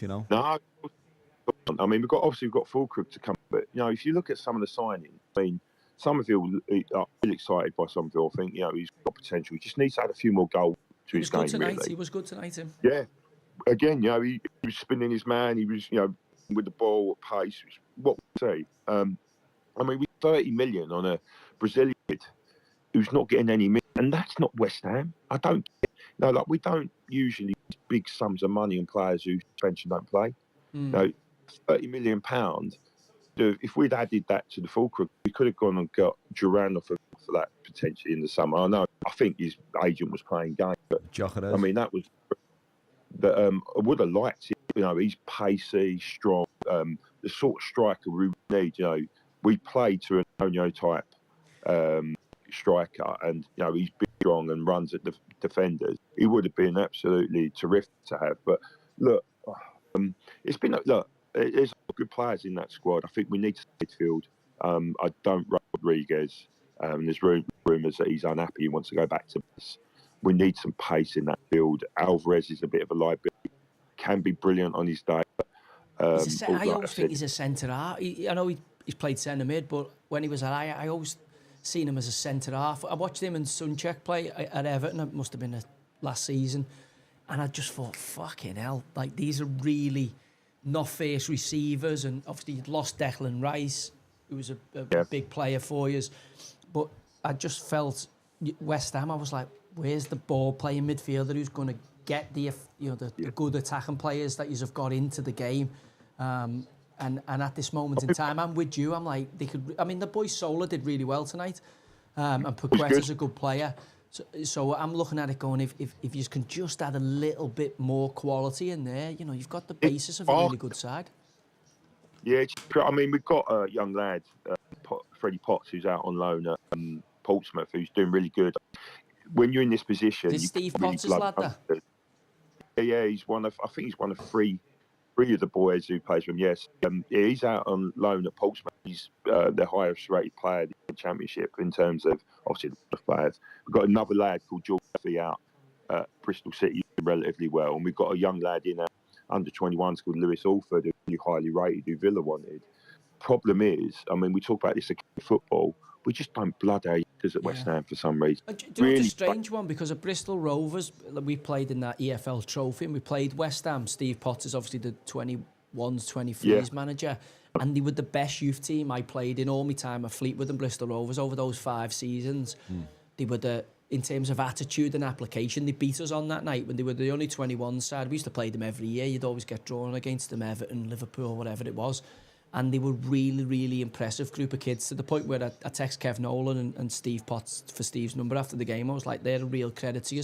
And I'm really surprised to not see any of them pushing through. That's why when that young kid come on tonight, Irvin, I was like, right, I didn't know him. I was like, is this one of these kids who's come out of the youth team? So West Ham have been synonymous with... I know he is about 30. I had to have a look on my phone. I didn't know him because he's come through. He's come from Austria and a German fucking 3rd division or something from Hearts. He played Austria for Klagenfurt or something like that. Yeah, it's a mad team. I've never even heard of both his last 2 teams. The lack of youth, though, it's a lot to do with David Moyes. He's known for not bringing youth through himself.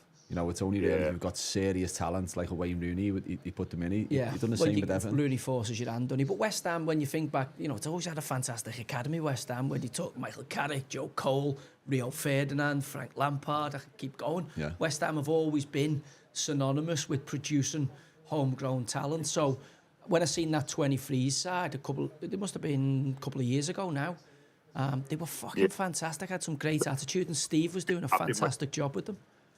Listen, Mark. Sorry, mate. Sorry, I'm hogging I can let someone else have a crack. But you said about Kevin Nolan, and no, we love that guy, not just as a player, but what he did, obviously, as assistant. I think one of our big problems was bringing in, again, all his coaches, and not having a sort of a continuation of coaching staff. Nolan should have stayed at West this summer. I'm pretty certain 90%. Lost Johnny Eitingers, went with Arnie Slot as well, haven't you? He was on the staff there, wasn't he? Yeah, I mean, look, no, it was much more crucial to our best, and I guess he was given credit to, because again, he got the club, he for the badge, he got the face, and you need people like Nobles, who's obviously behind this, that continuation between the managers. He should have stayed and been the bridge, because I think that would have made a massive difference. Because one of the big issues of having a foreign coach, as much as he obviously speaks in relatively proven in the Premier League, well, I say relatively, I got the feeling, or get the feeling, that the team don't really understand what he's trying to implement. I might be wrong. He's lost the dressing room. I don't know. I mean, but the players have felt like they've not been trying this year, or they've been confused, or they're not quite sure what they're implementing. It was one of the games we played. Perez kept dropping into the back four, almost playing as like a five, and he was just getting overrun in midfield, and everyone confused. And I forget what game it was, but it was against Chelsea. That's it, Chelsea, exactly it. And like the players just look, what are you trying to do? And I think with someone like that, it's so underrated that you need somebody who gets it and understands the group, already knows the strengths and weaknesses of the group before the manager gets in and kind of accelerates them, rather than making those, learning those lessons as the team's playing and making mistakes. Yeah. Mark, it's a great point to finish on, mate. Nice one for getting involved, mate. Good luck for the rest of the season, Mark, as well. Would like to have you on again. Yeah. But just before you go, mate, I just wanted to ask, obviously, where's your stance at with football at the moment? You know, obviously you've got Sky Sports, BBC. Are you still tuning into the live games? Are you still enjoying watching Sky Sports, or is that why you've come over to us? Look, I love football. You know, you put National League on. I watch a lot of that. My little boy, he's a Dagenham Redbridge fan, to the West Ham fan. Johnny Still from down there, isn't he? Well, his name's a bit. I thought he was a legend there. I thought he was a legend down at Dagenham. He was Southend, didn't he? God, yeah. But no, I love watching football. What I won't do is I won't pay 20 fucking subscriptions to watch it. I think it's an piss take. I think there should be more fair football for everybody to watch. No, don't get me wrong, I like Sky Sports. Really listen to any of the commentary? Not really. I'd rather just play. But it just annoys me that there's too many ways of watching it now, which cost you in the pocket. But all that does not supersede going to watch an actual game in the present moment. I think, you know, I used to be a season ticket holder when my boy still is. I really miss that. I really miss being there on the day, that whole sort of getting to the ground, having a drink, having a bite to eat, you know, just see a kid explode into life when you score a goal. There's nothing in that. But in terms of the whole thing, I think money's taking over, but that's the world, innit? You know, these clubs have got to survive every different way of exploiting revenue they're going to get, and they so less than the live game, Mark. Even if it's supporting, as you say, going down to Dagenham. I've been going across the Prescott cables and watching my local non-league side, and I've loved it. You have a pint in the stadium as you're watching the game, and you know it's a genuine blood and thunder game. You know, no VAR, no fucking... Have a pint with the players after the game. It's just, you know, that is football. Exactly. Watching it live. He gets all the daggers, and he loves it. You know, the manager by first name, and I know it's National League, but he's amazing. He feels really important when he gets to talk to the players after game and stuff like that, and he loves that. He just loves ball, as you know, like I did as a little one. So, long may it continue. Brilliant, but no, cheers, lad. Nice of you to phone in, mate, and let's say best luck for the season, mate. Enjoy the result, mate. Cheers, fellas. Cheers, Mark. Have a good one. Right, we have got Billy Prideout. Is that who we had on at half time? Billy. Who you thought was a girl? No, his name's Annabelle the doll or something, who turned out to be a man. Well, there's Billy. This has gone well. Seen this? This has gone well. Billy, you there, mate? How's it going, boys? You alright? Alright, mate. Oh. Sad Geordie fan by the sound of it. You sound a bit down there, pal. Oh, he's got to be unhappy, yeah. I'm fucking devastated, like, do you know what I mean? Don't get us wrong, I'm not taking anything away from West Ham, because I actually thought that they stopped well, they played well, they pressed well. The goals they scored were half decent, you know what I mean? But what got me was Lloyd Kelly. What the fuck was he doing, man? I've been nailing him the whole fucking show. Can't hit the ball, loses a suit check. Exactly. And what was he doing in that fucking that corner? He literally turned his head, and he steps like 3 yards away from him. I was like screaming at the telly, like, "What the fuck are you doing?" He couldn't hit the ball. He turned his head. He had the chance off Hall's corner after that, where he He had a chance at the back post, and if he'd have gone with any aggression and animosity to really want to win it, and he fucking turned his head. I always worry when I see a centre half with pink boots on. I'm like, if I'm a centre forward playing against him. What I think, right, so I was always playing like left back as Sunday League football. You always get told to mock your man up until the very end. Now, what we missed tonight, as I genuinely missed Dan Burn. Yeah. We He missed dominates the him box, doesn't he? tonight because Dan Burn is a big, do you know what I mean? And I genuinely think that if he was on there tonight, it might have been a different story. Well, Sunchak wouldn't have got free from Dan Burn at the level he did against Kelly. No, because Dan Burn, he powers over everyone. He literally wears his heart on his sleeve, do you know what I mean? And he goes all the time. Do you know what I thought? And I've just been saying at the end of the stream that I thought Eddie Howe got his team selection massively wrong tonight with Willock and Longstaff in there against a team that were always going to kind of sit and try and counter, especially when Tonali's fit. And, I just, Harvey Barnes has been playing well recently. I just felt he got his team selection completely wrong. Yeah, for me, what I would have done there in midfield, I would have had Tonali, Bruno and Joelinton, and then the front three in Harvey Barnes, Anthony Gordon, Zach. Yeah, 100%. I wouldn't have started Willock at all. And I know that the Tonali's obviously coming back and he's getting back inside and all that sort of stuff, but I wouldn't have had him playing over Sean Longstaff tonight. I think you're right to call that out there because I definitely think Lloyd Kelly was the weakest link. And obviously, we were talking about the second goal, I think Longstaff shouldn't have ran over. I think Hall should have dealt with Bowen one-on-one. Longstaff kind of gets caught in no man's land, gets sucked across as if he's going to help him and then doesn't track the runner.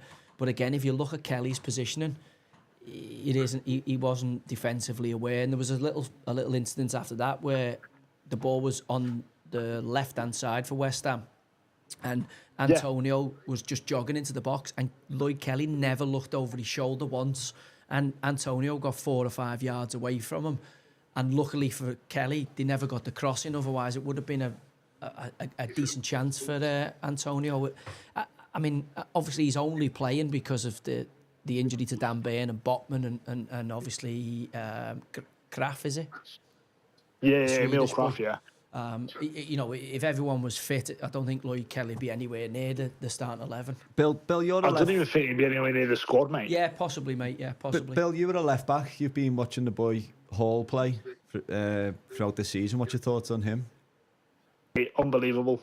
Genuinely, for me, when he first came to us, I was a bit iffy about him when he first signed, but he's genuinely taken that position on his own. And looks so comfortable on the ball, and he must be doing all right. He's had his first England call-up. He did have 10 injuries.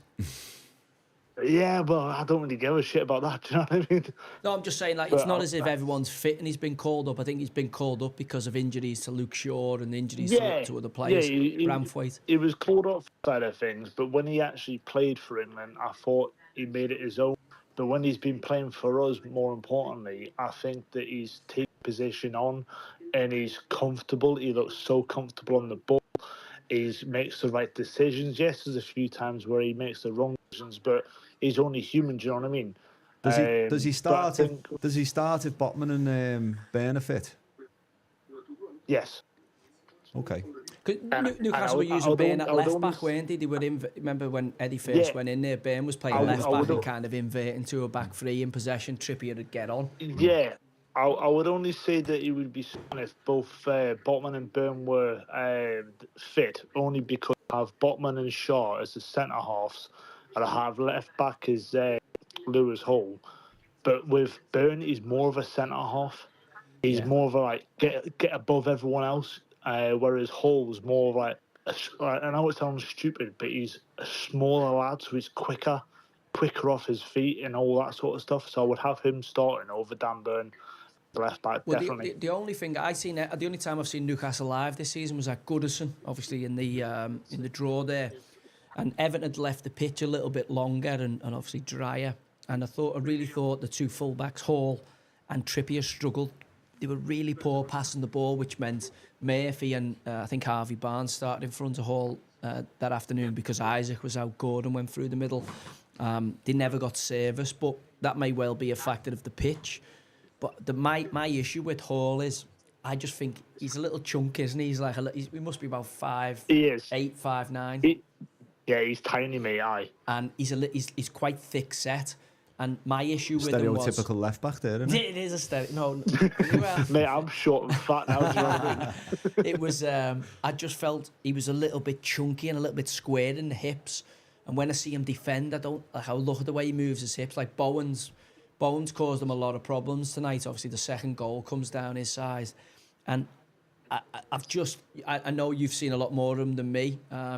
So, you know, I'll obviously bow down to your judgment on that you think he's a fantastic player, but I just really worry about how square he is.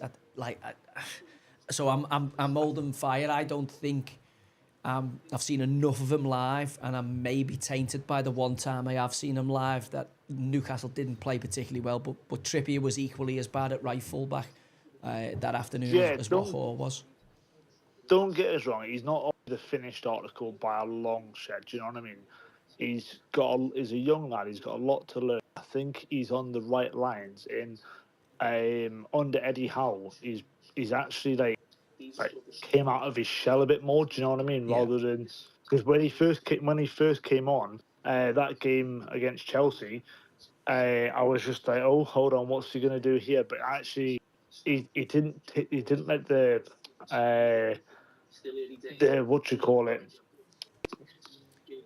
The winger.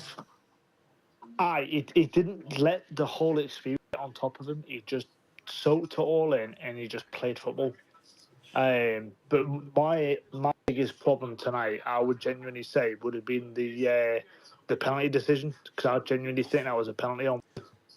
I was saying here, I can see, if the ref had given it, Craig Pawson, I could see how it was given. You know, you have to accept that good defenders fucking use the body. You know, Chiellini being a prime example. The Italians, the way they defend, it's rugged. You've got to work for it. So if the ref would have given it, I could see how he gives it, but also I can see how VAR doesn't give it, because you have to give a little bit of leeway for the defender to use his body. Well, Josh, you were a striker. What do you think there? There's no denying it there. If Mavropanos doesn't affect Wilson's jump, Wilson scores. So yeah. I think it's a penalty and a red card. Well, that's because he played centre forward. So if you'd asked many centre halves, I think I didn't see what Carragher said about it on Monday Night Footy, but as I say, I can see how they're both given. But if the ref doesn't give it in real time, I can see how VAR doesn't overrule it. But I would have appealed like fuck for that, especially the state of play in the game. And as I say, if that's Liverpool at Anfield, that's a penalty to get it. It's a big moment in the game. That's the biggest problem. It's a big moment in the game, but do you think Newcastle actually deserved anything out of that tonight? Nah. Well, Anthony Gordon, if he scores that makes it 1-1. If Isaac, the one he chest down, scores, then Newcastle... the one where he chest down, he hits an half volley. I reckon if he scored that and Gordon had actually got his shot in as well, it would have completely changed the game, and the whole atmosphere in the ground would have changed massively. I think that was the biggest chance, the Gordon one, because Fabianski, I know he's made a good save, but he was down relatively early. If Gordon lifts that, like Isaac did, a little dink, he scores. Yeah, if he just chipped it over him, it would have been ideal. It's frustrating, isn't it? Like we were saying at the beginning of the programme tonight, that after Newcastle's last 3 results, if they won tonight, they've got a genuine chance of getting in the top 4. So what's your thoughts now, Billy? Do you think that's a bit too far out of reach just off this one result? After this one result, I think top 4 is a little bit out of our reach. It's a kick in the bollocks, isn't it? It is, mate.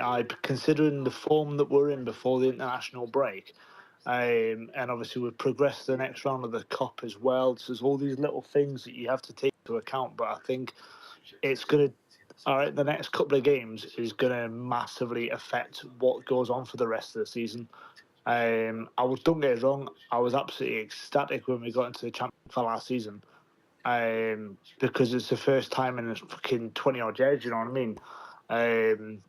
But I think top 4 is out of our reach. I would like to see some kind of European football.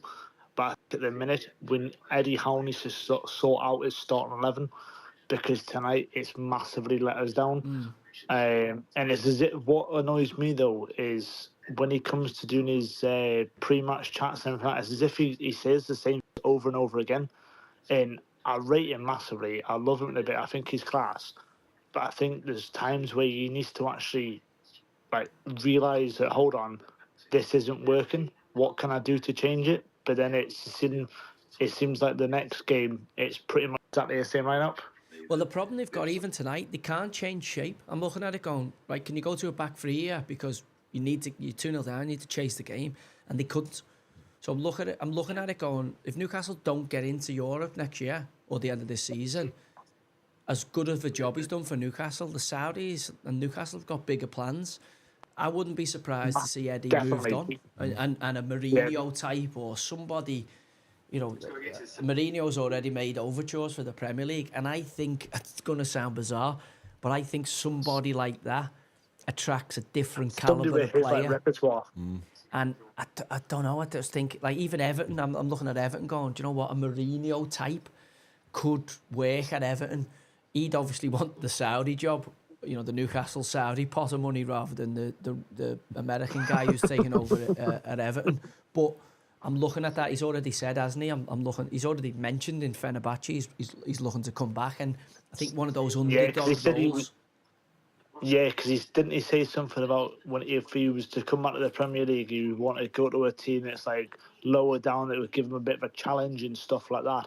And I do rate him. I think he's a bit out of touch at the minute now. Tactically, he's a bit behind. Yeah, but somebody of his repertoire, somebody with like the modern day knowledge of football. But if we don't get any kind of European football at all, I reckon Eddie Howe's gone. Yeah, well, the problem you've got is obviously Eddie Howe. Newcastle can compete financially at some point when they've obviously navigated this FFP thing. And if you're speaking to a foreign player in Germany or Italy or Spain, Eddie Howe doesn't have the pull that Jose Mourinho has. So if Newcastle want, at the end of the day, they want to trade in getting top of the range players and keeping the best players.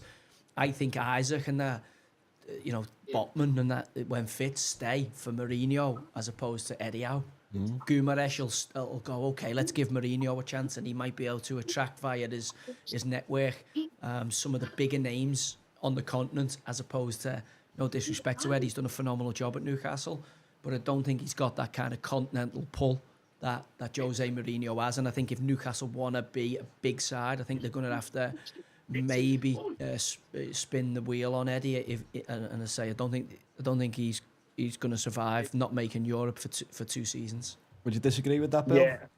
No, I completely agree. 100% with what you've just said.